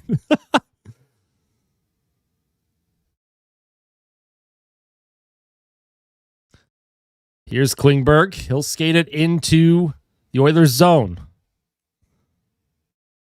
Puck sent down the ice. Askarov plays it to Celebrini. Imagine how mad he'd be at Nurse. Oh, man, it would be crazy. Here's Celebrini. He'll spin the puck across the ice. Nugent Hopkins trying to come up with it. McDavid, of course, penalty killing.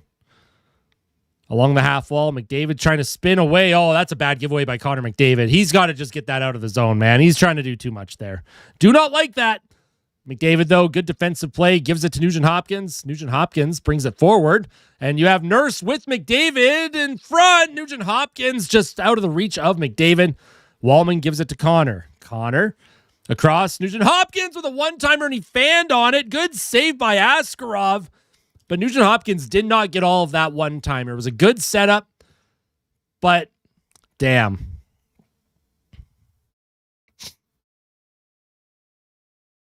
Hell no to Torts.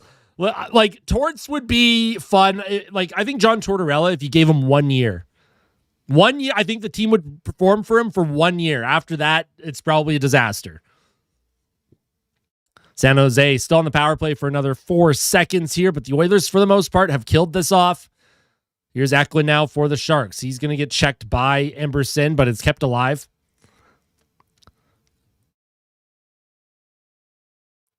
Shot from the point on Ingram. Nice job to corral that rebound. Easy save. 7:37 to go here in the second period. Hey, sounds good, Liam. Enjoy your food. Do I think the Oilers would be better with Ekman Larson or Braden Schneider? Probably Ekman Larson, personally. Ekman Larson's just a better puck mover, in my opinion. Just based on like what I know of the two players. This team has trouble moving the puck up the ice sometimes. And Ekman Larson, pretty good skater, too. I think Ekman Larson's a good skater. I'd have to check his edge stats, his NHL edge stats. NHL.com/edge. Puck won by the Oilers, but the Sharks in on the attack. Darnell Nurse is knocking a guy over.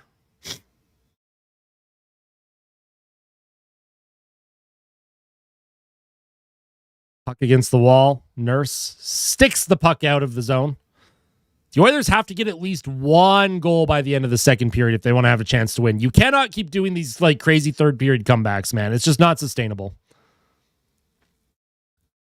Although it would be kind of funny if the Oilers lost to San Jose and then Knobloch got fired, just like when the Oilers lost to San Jose in 2023 before Woodcroft got fired. Although Woodcroft was still given one more game. He got to coach against Seattle in a win before he did get fired.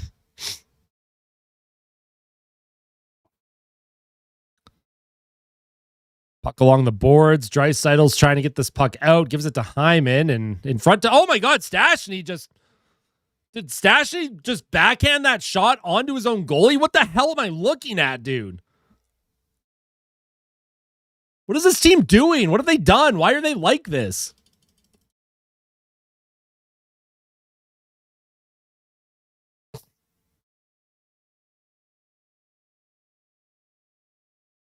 Stastny literally just shot that puck on his own goalie. Stastny absolutely hates Connor Ingram confirmed. Nah, I'm just kidding. I'm just kidding. So yeah, Stastny literally just shot that puck on his own goalie for some reason. You absolutely love to see that. Puck goes off of something and out of play. There's a whistle. Don't really know. 6:31 to go. Bob Stauffer for coach. Oh God. An own goal would have been icing on the cake. Oh yeah, that would have just been 10 out of 10. Saturday matinee, division rival.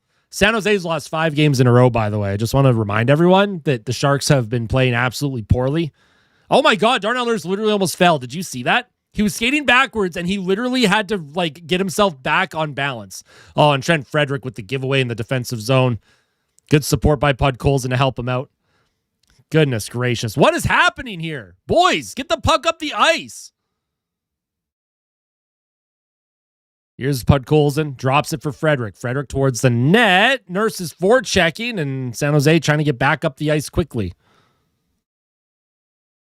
Yeah, he blended the lines. Here's William Macklin now. Down low, around into the corner. Pud Colson trying to move it up the ice. He can't. Comes to Nurse. Nurse is going to get checked. Stolen from Nurse for no reason again. Shot towards the goal, and that's stopped by Ingram. Oh, my God. That's going to be icing on Edmonton with 5:30 to go. Alrighty.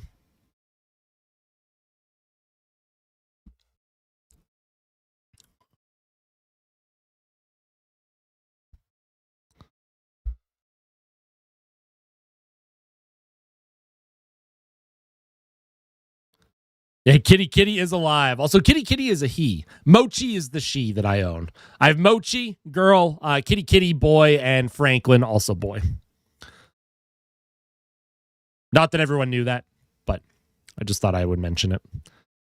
Not that Kitty Kitty would actually care if you called him a she. Darnell Nurse up the wall into the middle. Jack Roslovic with some speed here. Roslovic will send that puck into the Shark zone. The Oilers, by the way, have 14 shots on goal. They're being outshot 23-14.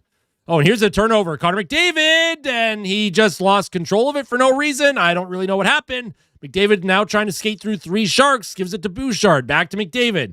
Here's Bouchard. Evan Bouchard hangs on to it. Bouchard into the middle. Nugent Hopkins. Ekholm. Nugent Hopkins trying to get it down low to McDavid. Zach Hyman, puck off of a stick. Puck in some feet now. Nugent Hopkins supports down low. He'll play it to the blue line. Ekholm to Bouchard. Bouchard to McDavid. Good cycle from the Oilers. Here's Ekholm. Walks in. Oh, man. Tries to center it out in front. Bouchard keeps it alive. Gives it to McDavid in the middle of the ice. McDavid with a shot, and that goes high and over the net. Evan Bouchard now across to Ekholm. Ekholm to Bouchard in front, and he scores! What a pass by Ekholm. What a goal from Bouchard.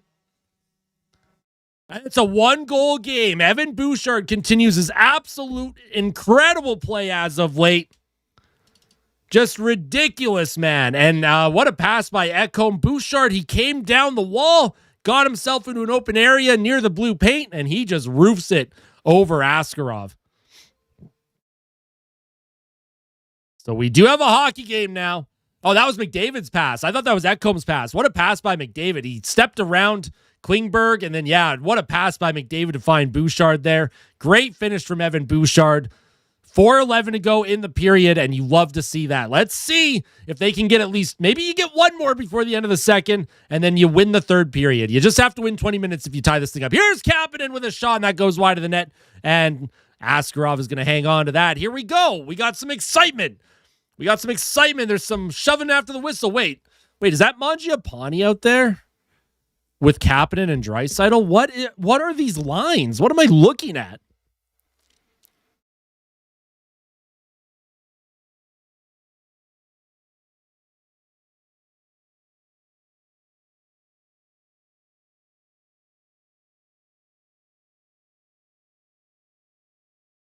Manji showcase. Oh my God. Well, listen, Mangiapane did play good against the Kings, so you know what? I'm okay with it. We'll see how it all looks. We'll see how it plays out. But Evan Bouchard gets the Oilers within one. So, hey, Dima, good to see you again. Welcome back. How are you?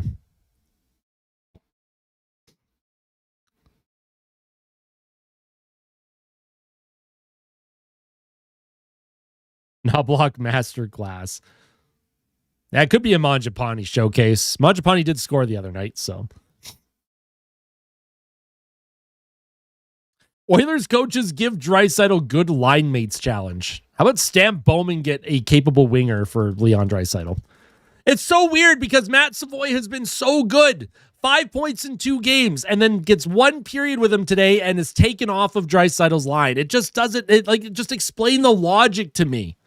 Somebody explain the logic to me.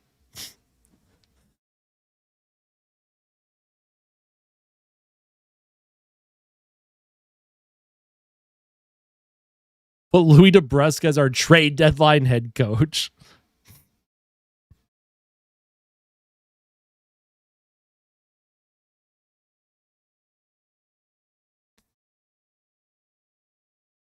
Absolutely iPod, 100%.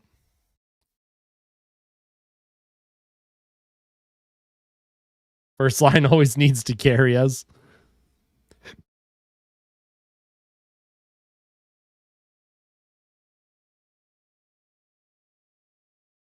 Stan Baldwin, oh no.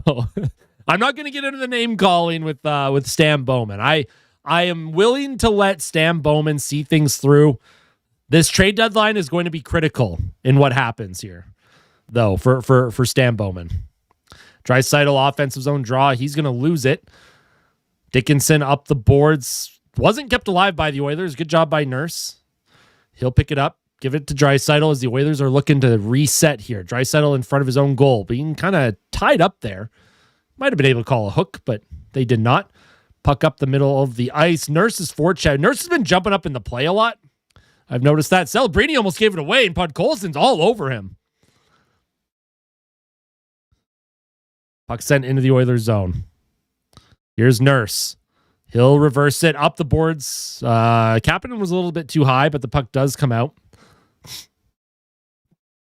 San Jose send the puck in, and Darnell Nurse gets beat. Here's a play in the middle, and what a play in front. Oh, and a good save by Connor Ingram.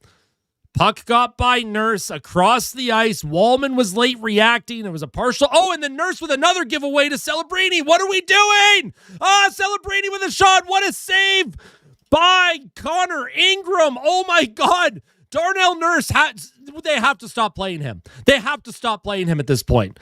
Oh, my God. What is Nurse doing? That's 2 high danger chances against in 10 seconds, and here's another stretch pass, a shot. Good save by Ingram. Puck is loose. He's going to hang on to that. And Connor Ingram is saving his team's ass right now. Oh, my goodness. Connor Ingram has been unbelievable here, saving the Oilers from themselves. I don't know what I'm looking at right now. This team has legitimately just forgotten how to play hockey tonight. Celebrini, Wallman with the good initial block. What a save by Ingram there. Goodness gracious, bro.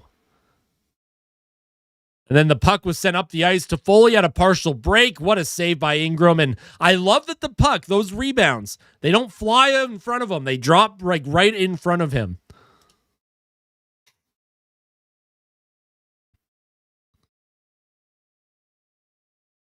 Trent Frederick is going to take they have Frederick with Savoy and Roslovic, and I just don't know if I agree with this.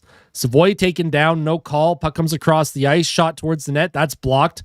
Edmonton can't come up with it. Another shot towards goal by Toffoli. That goes high. Puck behind the net here. And here's a shot towards the net. That goes off of a leg. Ingram's going to sleep well tonight.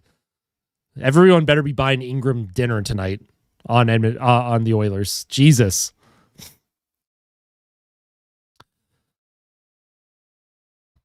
Here comes Connor McDavid with lots of speed now into the middle of the ice. Played into the Shark zone, not deep though. Puck. Klingberg can't get the puck out past Nugent Hopkins and the Oilers with the aggressive forecheck here. Puck goes off of Bouchard's foot. It is going to be turned over. San Jose will send it in, but that's over the glass and out of play. So McDavid threw a hit, and McDavid's down on a knee. Hopefully he's okay. I'm sure he's fine. Jari will play next game. I mean, I would hope not, because the way Ingram has been playing, he deserves to just run with the starter's position until he has an absolute snooze fest, like 5 goals against in like 24 shots. Then you could be like, okay, we'll put Jari back in.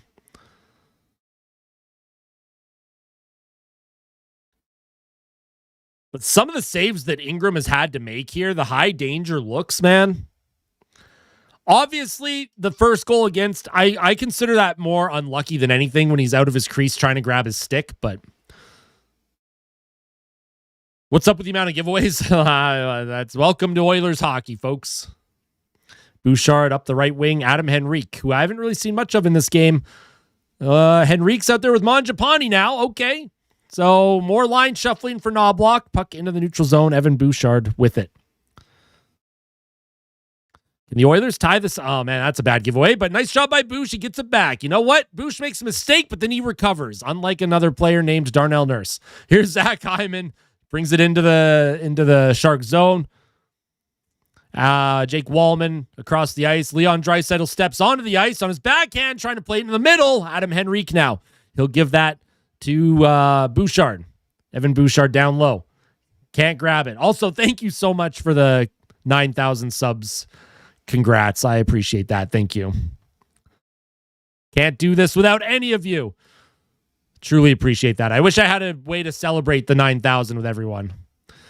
Play kept alive. Draisaitl had a look. Puck is tied up here. Draisaitl's stake is tied up in Klingberg's leg. I don't know what's going on there. Puck sent in deep, and that's going to be icing against the Oilers with 16 seconds to play.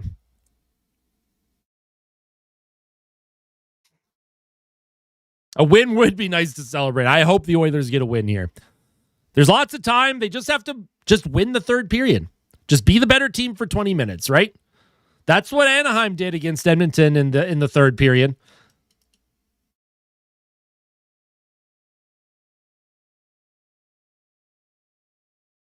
Defensive zone draw. McDavid's going to lose it. Will Smith now towards the net. Good save by Ingram once again. Puck drops down. There was a rebound, but Edmonton looks like they are going to get this out of trouble. McDavid puts it behind his net. Evan Bouchard will hang on to it. Up the boards. Nice job by Bouch. Does not overthink that. And he just gets it down the ice. So the Oilers are only down by 1 in a game where they should probably be down by numerous goals, because San Jose, some of the chances that they've been having. Although I did predict the Oilers to win 4-3 today, so that prediction could still happen, right? That prediction could still happen. Who knows?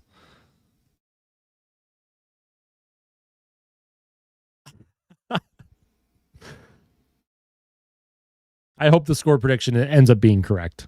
If we take a look at the deserve to win-o-meter, by the way, San Jose, look at all the chances. Look at all of the blue. Look at all that teal. Look at how many high danger chances they've had. That's just crazy, bro. Expected goals in all situations, 3.2 to 1.49 at 5-on-5. Look at the Oilers. They've done absolutely zilch at 5-on-5, man. Zilch, nothing. They've been terrible at 5-on-5 today. San Jose has been completely dominating this one. Come back 5-3. I feel it coming. Oh, boy. They're going to need something in the third period. Echo and Bouchard are the only players above 50% expected goals for percentage. Austin, pizza or pasta? Oh my God, I love both just evenly. I love both the same. I'll go pizza today, but tomorrow maybe pasta. Who knows? Connor Ingram has 0.2 goals saved above expected. He's sitting at an 889 save percentage. Again, the save percentage isn't what matters here. It is the amount of high danger chances that he has had to face. And if we take a look at that, at 5-on-5, he's faced 9 high danger chances, and in all situations, he's faced 14 high danger chances. So yeah, Connor Ingram is doing his job right now. 100% he's doing his job. This is not on him if the Oilers end up losing this one. Whatever the score ends up being, this is not on Ingram at all. Not even close.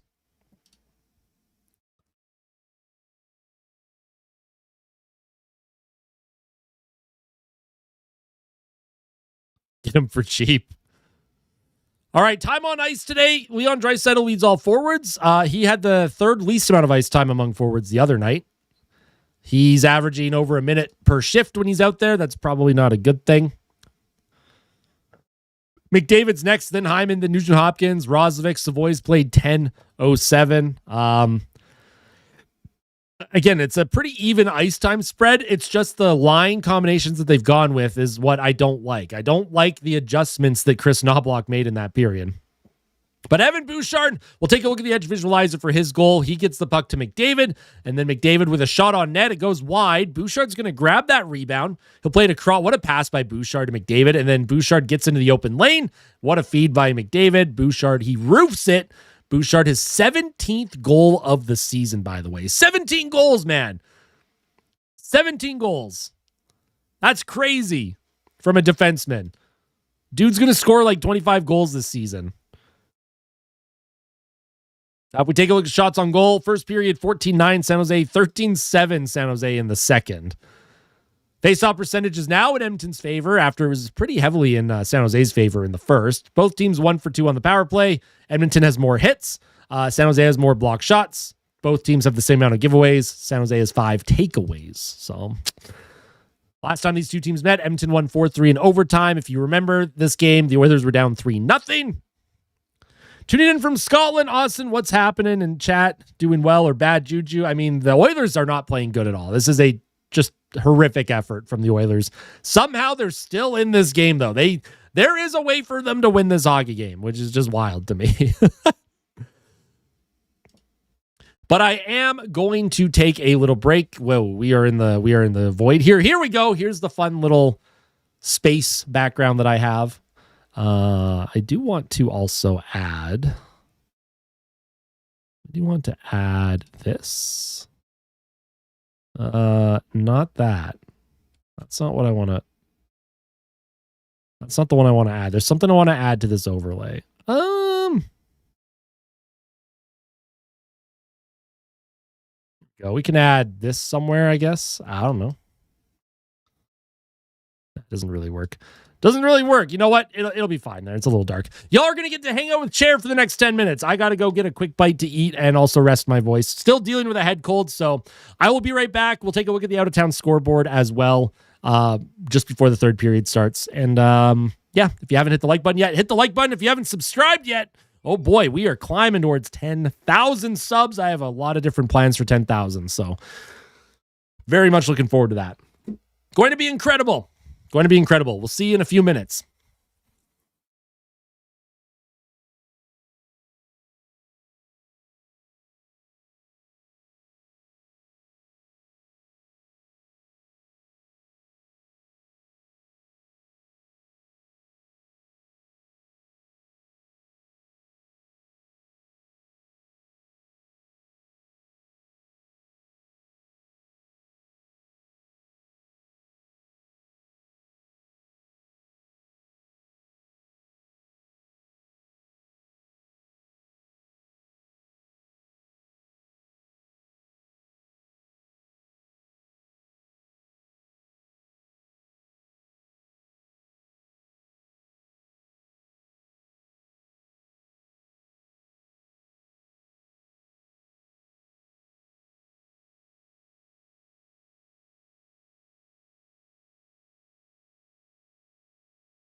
Alrighty.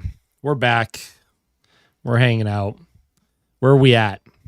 Should we check the out-of-town scoreboard? There's some games that will have an effect on the standings should the Oilers lose tonight.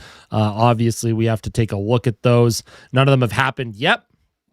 You're going to have Ottawa versus Toronto tonight, Battle of Ontario. That's pretty fun. Calgary and LA. This has implications in the Pacific Division, especially with the Kings behind Edmonton right now. You also have Vancouver and Seattle. That's going to have implications in the division because of the Seattle Kraken. In terms of just regular Western Conference implications, Nashville's hanging around a playoff spot right now, which is, I don't know how long they're going to be hanging around for a playoff spot. Looks like those are the ones. Last night, you had Vegas lose in regulation, and then you had the Ducks win. They came back and beat the Jets 5 goals on 40 shots. Connor Hellebuck played like an absolute warrior in the gold medal game for Team USA. Could not save the Jets last night against the Ducks. And if we take a look at the Pacific Division standings as well before we get to the third period, or Western Conference standings, I should say, Anaheim is ahead of Edmonton.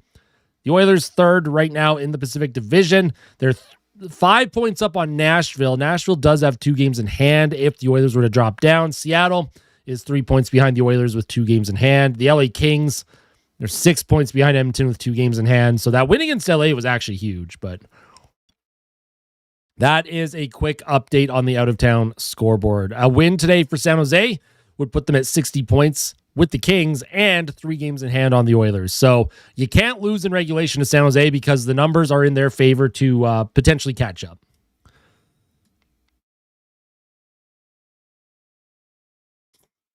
Do you think Edmonton should consider a bit of a retool with how this season has gone? I am not wanting to have that conversation, but depending how the rest of this season goes, you have to have that conversation.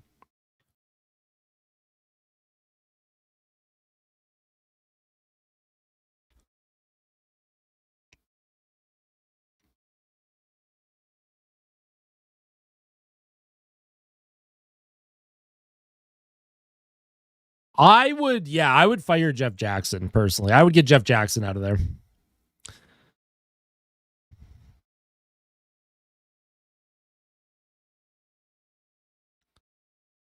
Hopefully the leadership is hammering in the must-win situation to the team. I agree.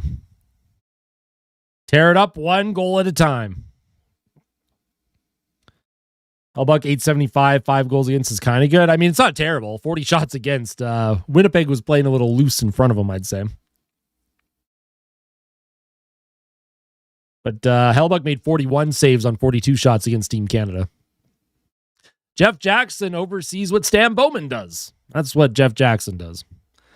And he allows Broberg and Holloway to leave. And yeah, so... or 3 Oilers. I mean, that would be huge. The Oilers have to come out with some jump and fire in this one. There's no excuses. I know it's 3 games in 4 nights. I know the legs are probably getting a little heavy here. Afternoon game, whatever they have in the tank, they got to empty it here in the third period. Just win the third period. Doesn't have to be a perfect third.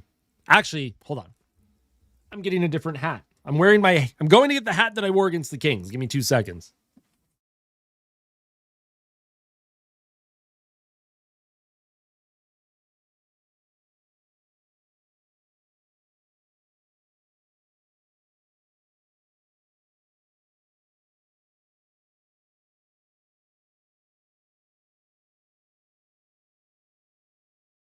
Kitty, what are you doing?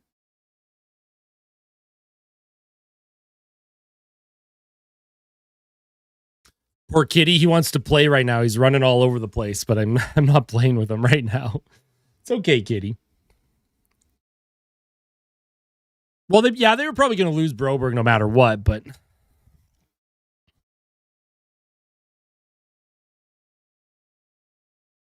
Broberg was a sour apple because they kept playing other players ahead of him when he should have been the guy that they were giving opportunity to. And then they gave him opportunity in the playoffs. Remember against the Dallas Stars, he came in the conference final due to injury. scores a couple goals, scored in the Stanley Cup final as well against Florida. Like, there were signs that, hey, he should be in the lineup. All right, third period is starting. Also, thank you so much. I appreciate that, Myra. From Finland. That's pretty cool. All right, let's go. Let's see what happens. Here's a awkward puck on Askarov already. Literally 2 seconds into the period.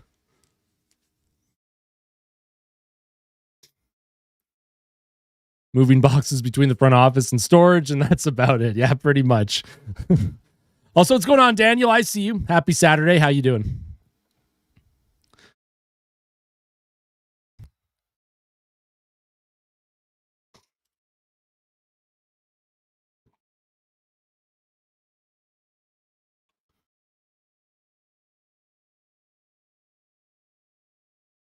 Why not walk to prove yourself with ice time? Well, exactly, right? It's up to the organization to understand what they have in a player. Asset management is key to successful teams. And the Oilers did not asset manage very well with some of their players. It's time to come back. Let's do it. Edmonton, they get the puck out on transition here. Here's Henrique with a high flip deep into the corner. Emerson will actually chase after that. Mangiapane, he goes down. Can't come up with the puck, and the Sharks will skate away with it. Trade Nurse. I don't think he's going to waive his no trade clause. I would love it. I would love it if he did. This team is so much better when he is not on the ice, in my opinion.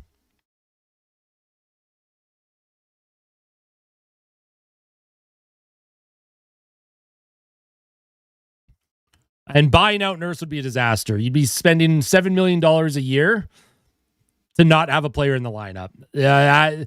What the Oilers have to do is just get to 2027 and then trade him when his no movement clause kicks in. Or have a conversation with him this summer and be like, listen, you still have another year of trade protection, but we have to make a tough choice and we'll facilitate something for you. Puck is sent into the Oilers end now. Matthias Ekholm picks up that puck. Ekholm will skate it forward.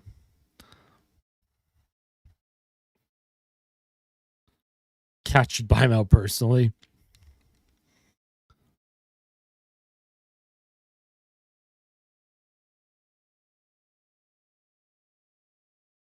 McDavid for Matthews. Oh, that's cringe, man. Ooh. Matthews isn't even close. Isn't even close to the player that McDavid is. They're not even in the same stratosphere of conversation.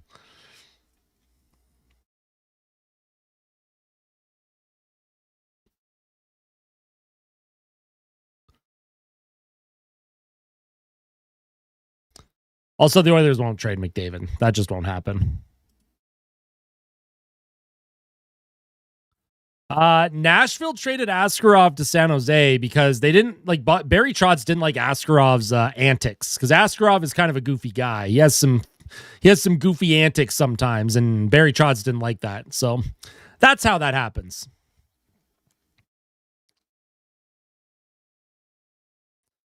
I mean, Nurse scoring a big goal in the playoffs is not out of the realm of possibility, but the amount of goals against that he's on for in the playoffs should make everyone question why he's still on the team. 2 years ago, he actually almost set the record until the Stanley Cup final. Heading into that Stanley Cup final, Nurse was on pace to have the worst plus minus in playoff history in a single playoff. Like, hey, what's going on, Mr. C? How you doing? Good to see you again. But he's got a gold medal, yeah.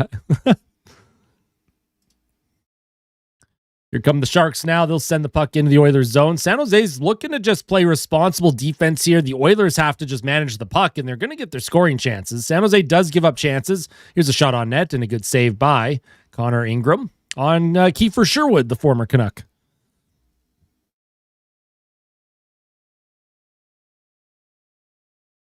Matthews for Mangiapane, done deal. You know what? Let's do that. Would I do McDavid for Celebrini? No. No, I would not.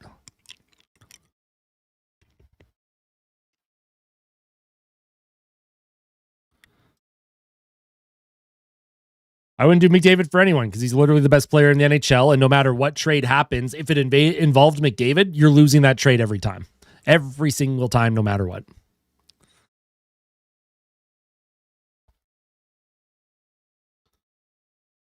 Defensive zone face-off. Rozovic's going to step in here.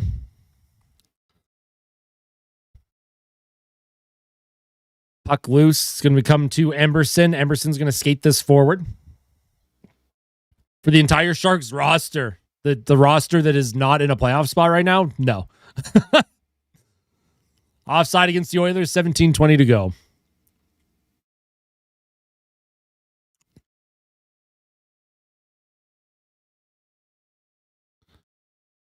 All right, 17:20 to go here. You have Frederick with Savoy and Rozovic off the face-off. San Jose wins it up the ice.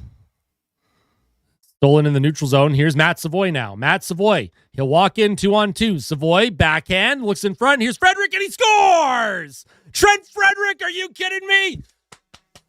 Let's go, Trent Frederick. He ties the game up. Matt Savoy with the assist. Frederick with a goal. Oh my goodness. Hold on, folks. Hold on. I don't like doing this usually, but in the pregame report, keys to the game, Trent Frederick, 54% expected goals for percentage since January 1st. Production is imminent. I talked about it this morning. We got a Trent Frederick goal. Trent Frederick point. Let's go. Let's go. Come on. Savoy sends it out in front, and Frederick, he just blows it past Askarov. Huge. And Swisher has become a member. Thank you so much for 1 month. Freddie, let's go. Matt Savoy continues his hot play as well. Trent Frederick ties the game up in the third period. Oh my goodness gracious. Depth scoring. Trent Frederick.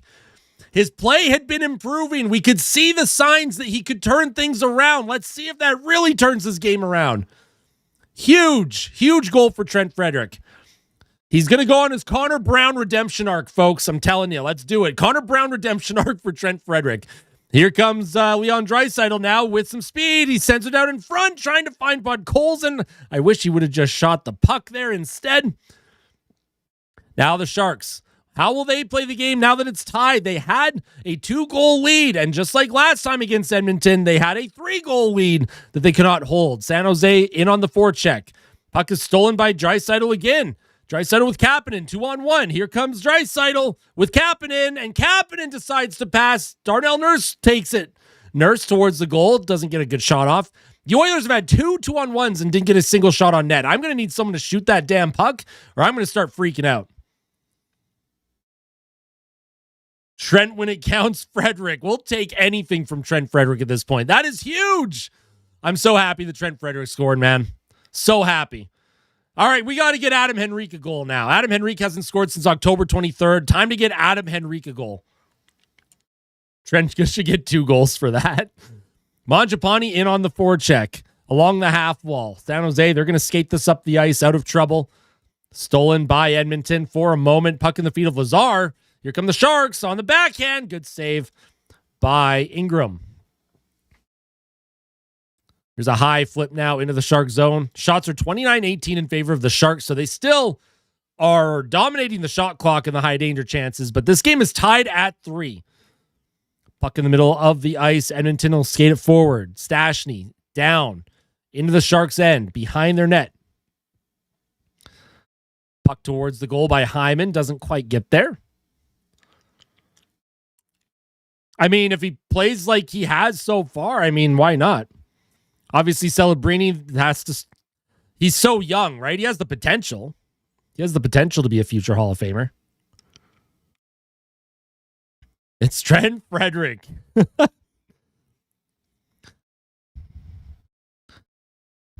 Here's the puck behind the Oilers' goal. Stastny around the boards, out of the reach of McDavid. San Jose keeping the play alive. Centers it out in front, and they score. Wenberg gives the Sharks a 4-3 lead. A centering pass in front. Nobody took Wenberg. And we can't blame Darnell Nurse on that one. Stastny and Emberson not doing a good job covering the top of the slot there. It is 4-3 for the Sharks now. McDavid, the top line for Edmonton out there. Stastny's chasing behind the net. Emberson loses his positioning.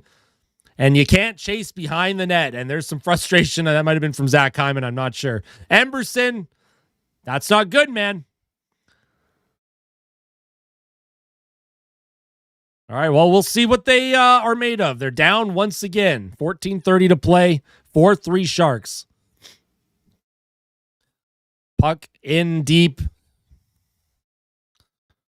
Celebrini down low. Jake Wallman will try and move the puck up the ice to the point, across. Here's a shot towards the goal. That goes way high and wide of the net. Another shot towards the Oilers' net doesn't quite make it. And the Sharks, again, they're putting the pressure on. Darnell Nurse, puck comes to his stick. He throws a grenade, and the Oilers will get that. Where is it? The puck out of where's the puck? Okay, the Oilers have it. The cameraman was lost, man. I couldn't tell where anything was.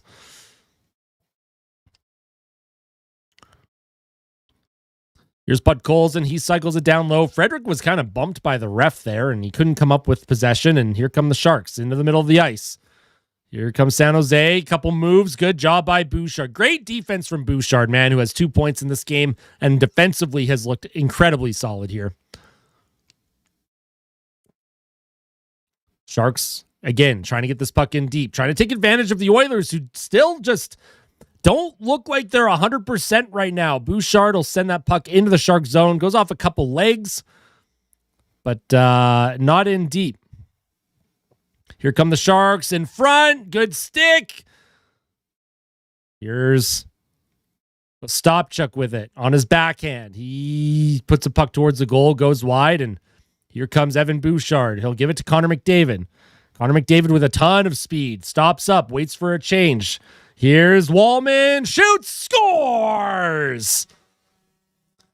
Jake Wallman. He blows it by Askarov's glove, and that has tied the game up again. What is going on here? That's just ridiculous, man. Bouchard gave it to McDavid. McDavid entered the Shark zone. Bouchard changes. Wallman jumps on the ice, steps up, and just blasts it by Yaroslav Askarov. He just bombed it by his glove. Askarov just reached at it. What is going on in this game, man? Nice shot by Wallman. He has 3 goals in his last 2 games. What on earth is going on here? Crazy.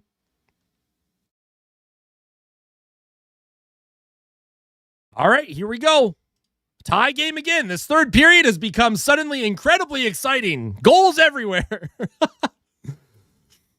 Puck sent in deep in the Shark zone. Lazard throws a hit. Celebrini up the boards. Darnell Nurse throws a good hit to try and keep the puck alive. Adam Henrique with it. Here's Lazar. Nurse. What a giveaway by Nurse, man. What am I looking at with this guy in San Jose? Here's Klingberg. He'll enter the Oilers zone. He gets by Nurse. Centers it out in front. What a play. Celebrini looking for it. Here's a shot on goal. Good block by Mangiapane, man. Wow. What a block by Mangiapane as the Oilers defensively again are just skating all over the place. There's just so much confusion here.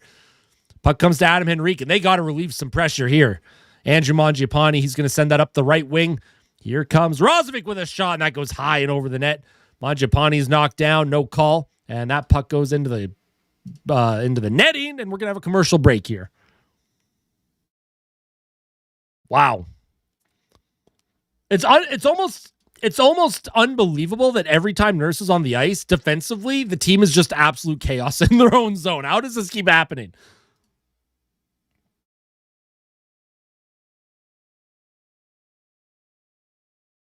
Absolutely. If the Oilers win this game, this is going to be the steal of the season. Like Edmonton, the fact that this game is 4-4 right now, with the way they've played defensively, come on, man. Let's see if they can get the job done here.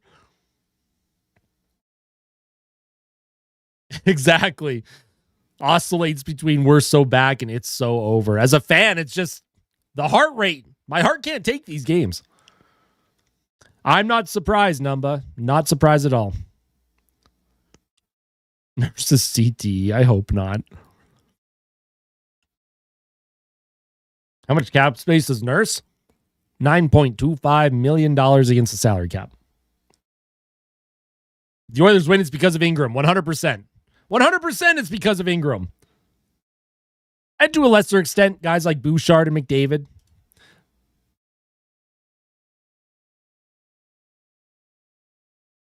But Bouchard has 3 points in this one. He's been fantastic defensively and offensively. McDavid, I think, has 3 points as well. Trent Frederick with a goal.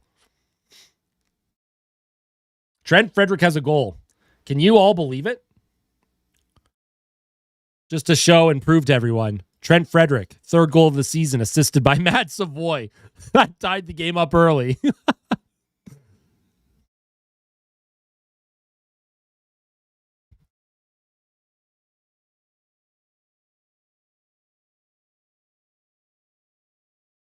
I agree. I want Josh Szymanski up as well. Szymanski should be playing over Adam Henrique, in my opinion. If Adam Henrique agrees to waive his no trade clause, I would love Josh Szymanski as the third line center moving forward. Or fourth line center, wherever you want to play him. He's too good to not have in the lineup, in my opinion. All right, offensive zone draw. Draisaitl out there with Kapanen and Podkolzin. Savoy was taken off of this line. I was mad about it, but Savoy and Frederick, they connected on a goal, and I can't complain about Savoy not on the line anymore. Here's Wallman. He'll give it to Nurse. Nurse with a shot that goes off the blocker of Askarov.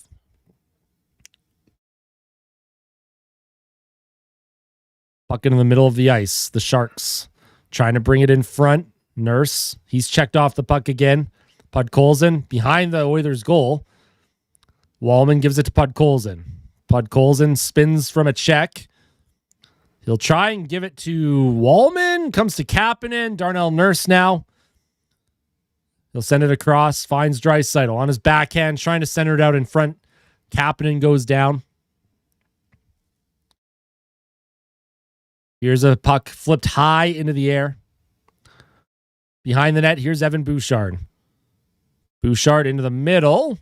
Here comes Connor McDavid. McDavid walks it in and giveaway by McDavid. San Jose on transition. Here come the Sharks. Potentially offside. Couldn't quite tell. They're going to stop up. Into the middle. Shot on goal. And it deflects and it's in. It is 5-4 for the San Jose Sharks. What is going on in this game? Hello?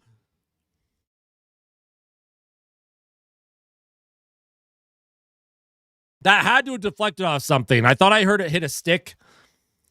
That is brutal, man.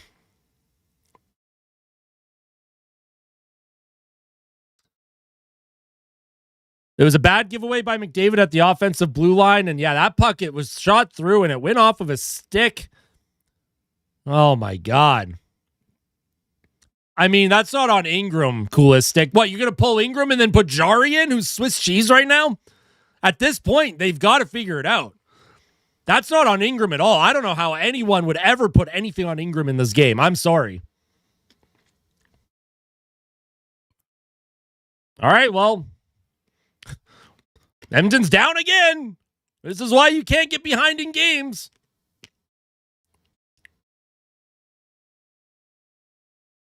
All right, puck sent back into the Shark zone. That's going to be icing on Edmonton with 10:14 to go.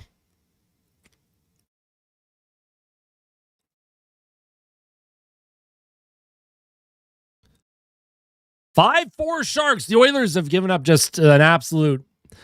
Just the chances they're giving up. That's an unfortunate one. That's just a good deflection, but...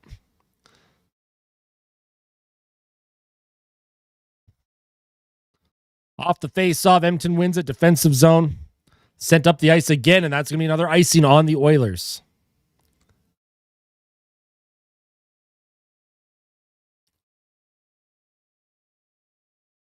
This team is cooked. Well, that's why, listen, it's hard to come back in games. When you fall behind, even when you tie the game up again, it is tough.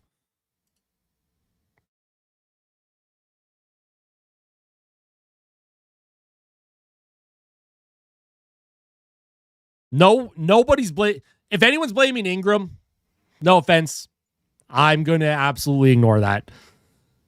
Play into the middle, shot towards the goal, good save in front, puck bouncing around. Ingram had to make a couple of stops there as it's once again getting a little bit chaotic in his zone. Puck in the middle. Here's Celebrini with a shot, and that goes wide of the net. Here's Mangiapane now. He'll play it off the boards and down the ice.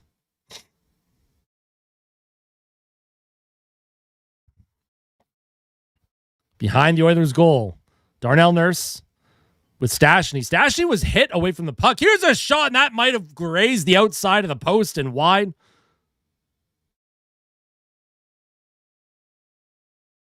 And the puck is sent up the ice by Frederick. Oilers in the neutral zone. Here's Jack Roslovic for Edmonton. Roslovic, he'll bring it in. He checked off the puck. And again, another turnover. And this is what San Jose's been doing all game. They want the Oilers to turn that puck over at the offensive blue line, and then they just go in on the attack. Luckily, the Oilers have possession here as they get in on the forecheck. But too many turnovers for Edmonton. It's just ridiculous.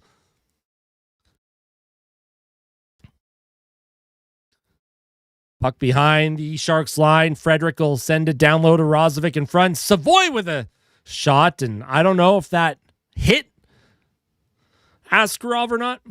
Savoy trying to get it across the ice. Down low. Frederick hat-trick watch? No, he's on. He scored. He scored.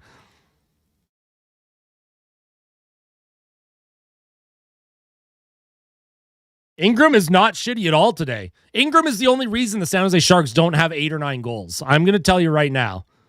Connor Ingram has been more than fine today. The defense in front of him has been absolutely putrid. I want to know what the high danger chances are going to be by the end of this game, what they look like. Here's McDavid with Draisaitl now as they've been loaded up, down by a goal in the third. Here's Draisaitl. He's being pressured by 3 different Sharks. Oh, my God.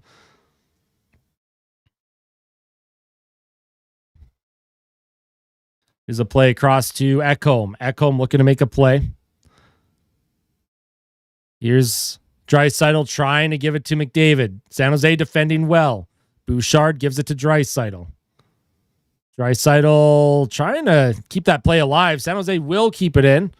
And the puck is at the blue line. And, they're going to say that's offside with 7:18 to play. Draisaitl tried to keep it in. Could not quite keep it in.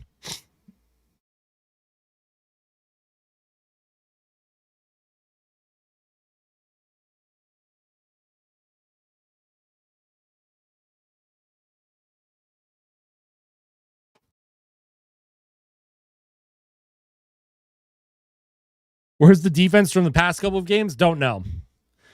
I don't know. Ingram needs to make a save. Well, did you see the amount of saves that he had to make in the first and second period and the amount of high danger chances that this team has given up? At 5-on-5, the team has given up 11 high danger chances. They gave up 10 high danger chances combined to Anaheim and LA. They've already doubled that in one single game, and this game's not even over yet.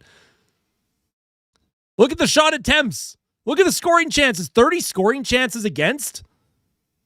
And we're really going to have people be like, Ingram needs to make a save. Have you seen what's going on in front of this guy? I am usually the first guy to ever, I will usually point the finger at goaltending before anyone. This is not on Connor Ingram.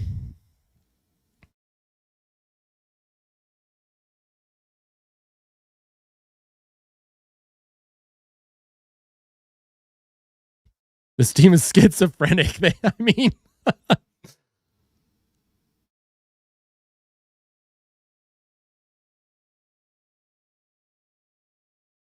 This team has shown that they can be good, obviously. I thought their effort against LA was terrific. Their effort for 40 minutes against Anaheim was great. Season's over. Well, I wouldn't go that far. And there's still lots of time to tie this up. Who knows, right? This game has been chaotic.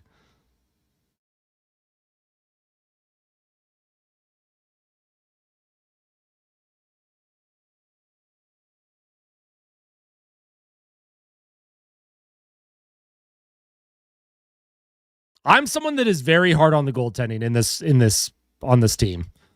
I was hard on Stu. I'm hard on Jari, hard on Pickard. This is just, if you just look at some of the saves that Ingram's had to make in this one, what the defense are doing in front of him, it's a miracle that the Oilers are even have a chance. Oilers now, they're going to skate it into the Shark zone. Down low.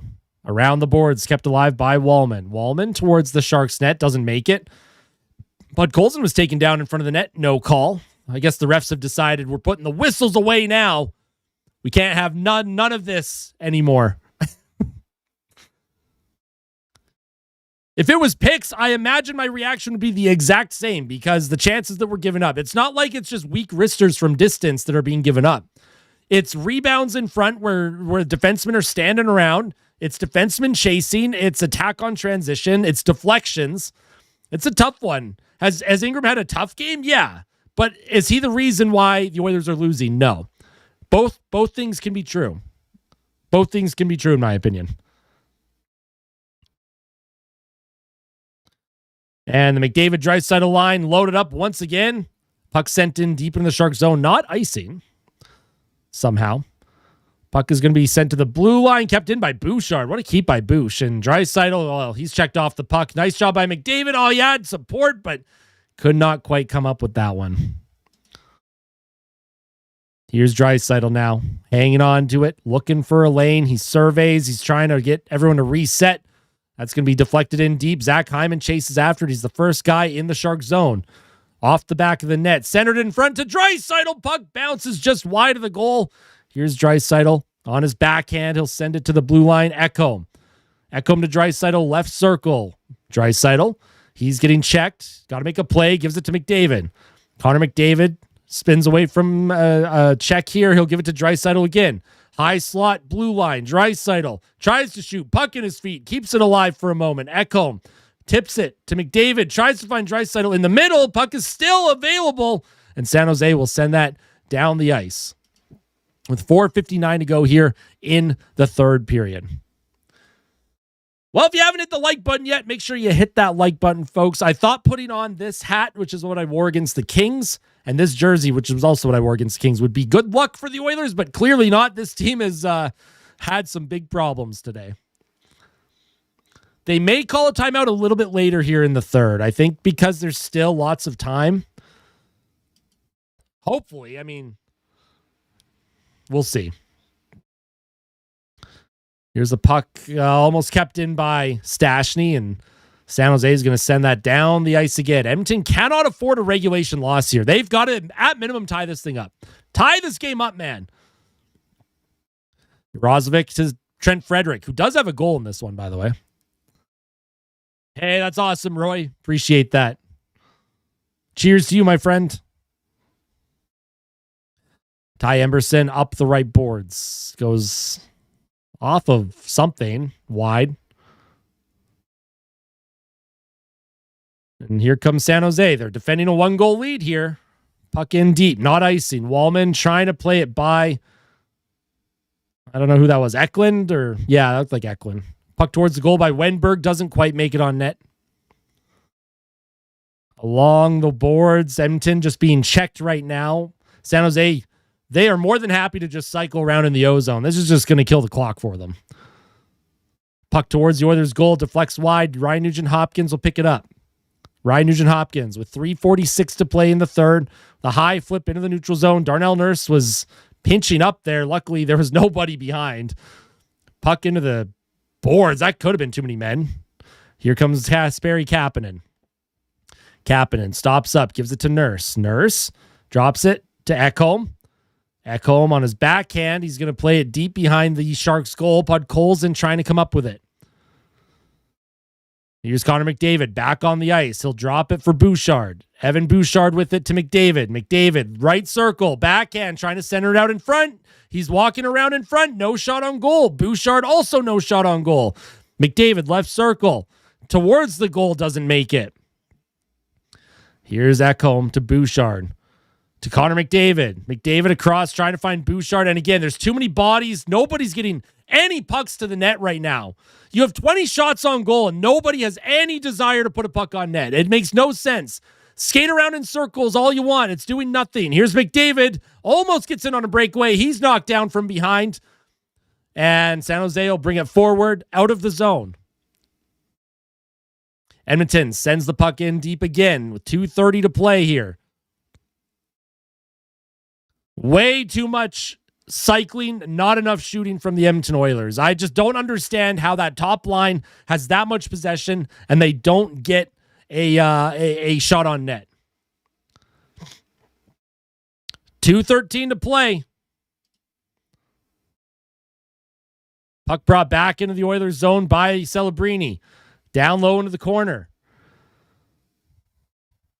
Nice hit by Rozovic. Can't come up with it. Puck in his feet. Darnell Nurse throws a cross check there in the corner. Lucky he did not get penalized for that. San Jose moves it forward. Minute 45 to go. And San Jose, they have puck possession, man. They have no problem playing with the puck.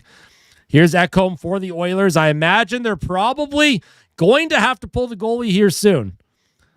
Oilers can't get possession, though. Puck, Bouchard trying to come up. Here's Bouchard. Puck or net is empty for Edmonton. They waved off icing. Interesting. I thought the Oilers did ice that puck. Here's Matthias Ekholm now. He'll dump the puck in deep. Oh, the puck's in front of the net. Oh, and Zach Hyman was hauled down. And there's going to be a penalty here. Zach Hyman was clearly hauled down. That puck would have, Hyman had a wide open net. The puck was dumped in. It bounced in front of the goal. Hyman went to shoot, and he was pulled down. So, okay. San Jose with the penalty. It's going to be 6-on-4 for the Oilers. This is where Knobloch has to call a timeout, right?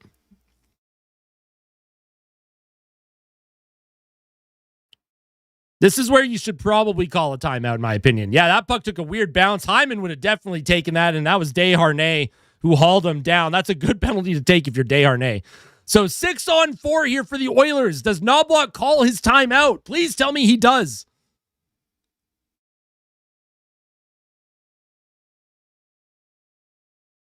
Well, it wasn't a breakaway, right? I understand why people say it should have been a penalty shot, but they usually will hand those out on breakaways. Technically not a breakaway. All right, so the Oilers did call their timeout. Let's see what happens. 1:12 to go. Chat is hidden just in case it's spoiled for me. I don't know what's going to happen. 1:12 to go in the third. The Oilers have a power play, and the net is empty. So it's a 6-on-4 for Edmonton. Boy, I should have been wearing the heart rate monitor, man. My heart rate is absolutely spiked right now. Let's see what happens. They're going to have the offensive zone face-off. Vincent Desharnais in the box. Draisaitl will take the face-off. 6-on-4 for the Oilers. Let's see what happens down the stretch. Draisaitl wins it, and they're going to redo it.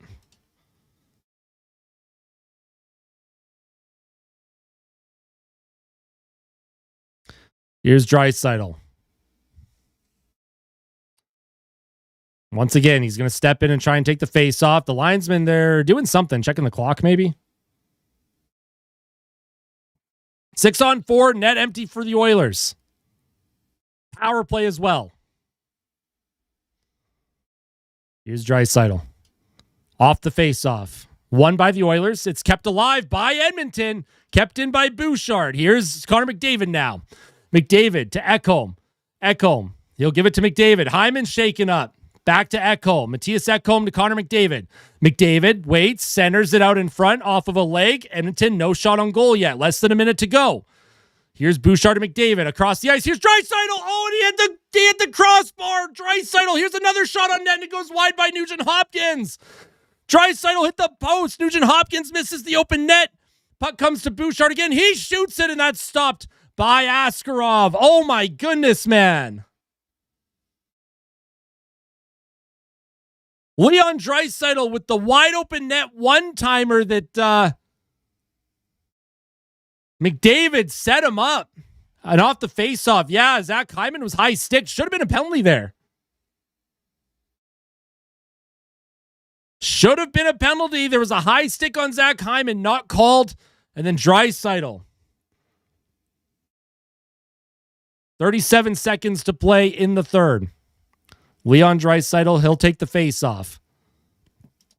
Off the draw, San Jose, they win it, and they'll rim it hard around the boards. Oh, and that takes a weird hop off the stanchion, and Edmonton's going to have to get possession here. Here's Ekholm, dumps the puck in deep. 6-on-4 still for Edmonton. 23 seconds to go. Trying to come up with it. Puck is in front of the net. McDavid can't grab it. San Jose does a good job maintaining possession. Here's Draisaitl. He'll send it to Bouchard with a shot that's blocked in front. Draisaitl with it, with another shot, and that's stopped by Askarov with 8 seconds to go.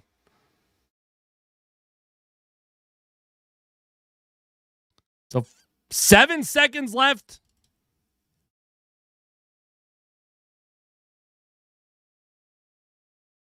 About 8 seconds to go, I think.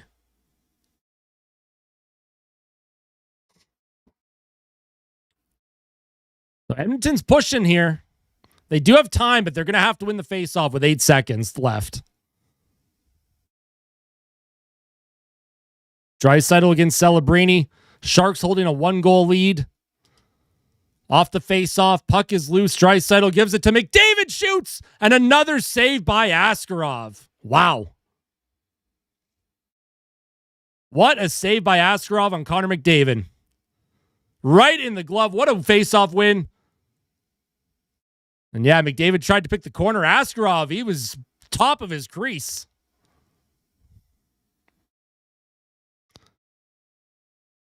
All right, 3.5 seconds to go.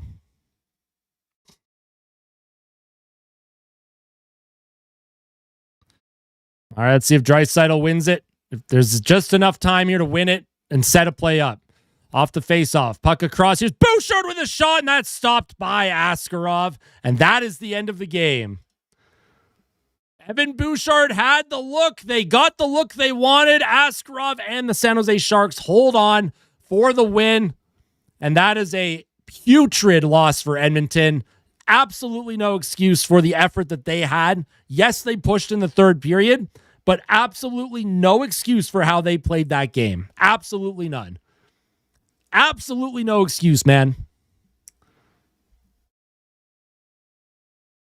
Completely unacceptable play just overall. Overall, not even close to good enough. 1-5 in their last 6 games, hopeless. The fact that the Pacific Division is so weak means that this team is still in a playoff spot, but obviously there's still problems here.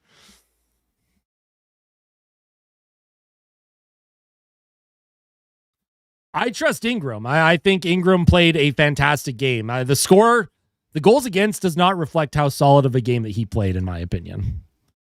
I thought Ingram was the only reason why Edmonton even had a chance in this one. If we take a look at the expected goals in all situations, look at San Jose. Look at how much they dominated here. Like, I'm sorry.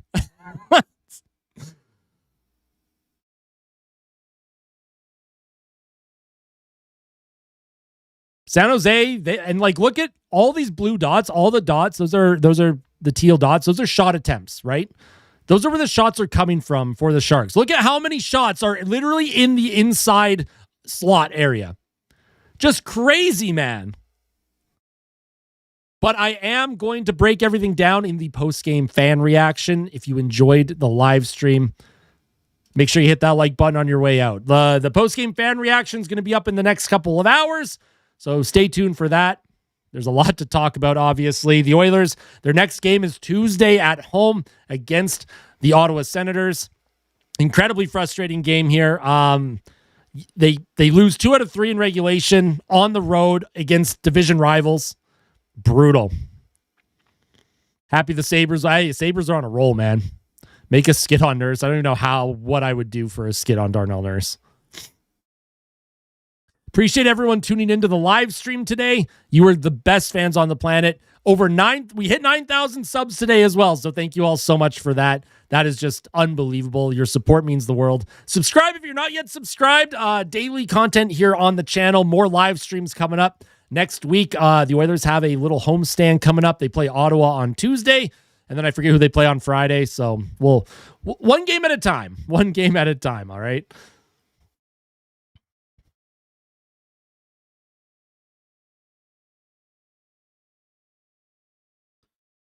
Was McDavid a -4? No. McDavid was a -1.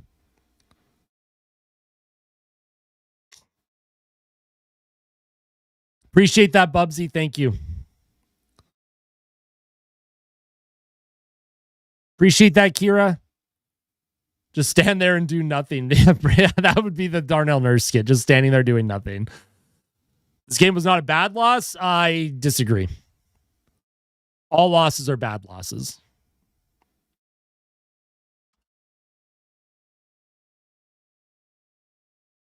They played great in Anaheim for 40 minutes. The third period against Anaheim wasn't great. Tristan Jarry couldn't stop anything in the third period.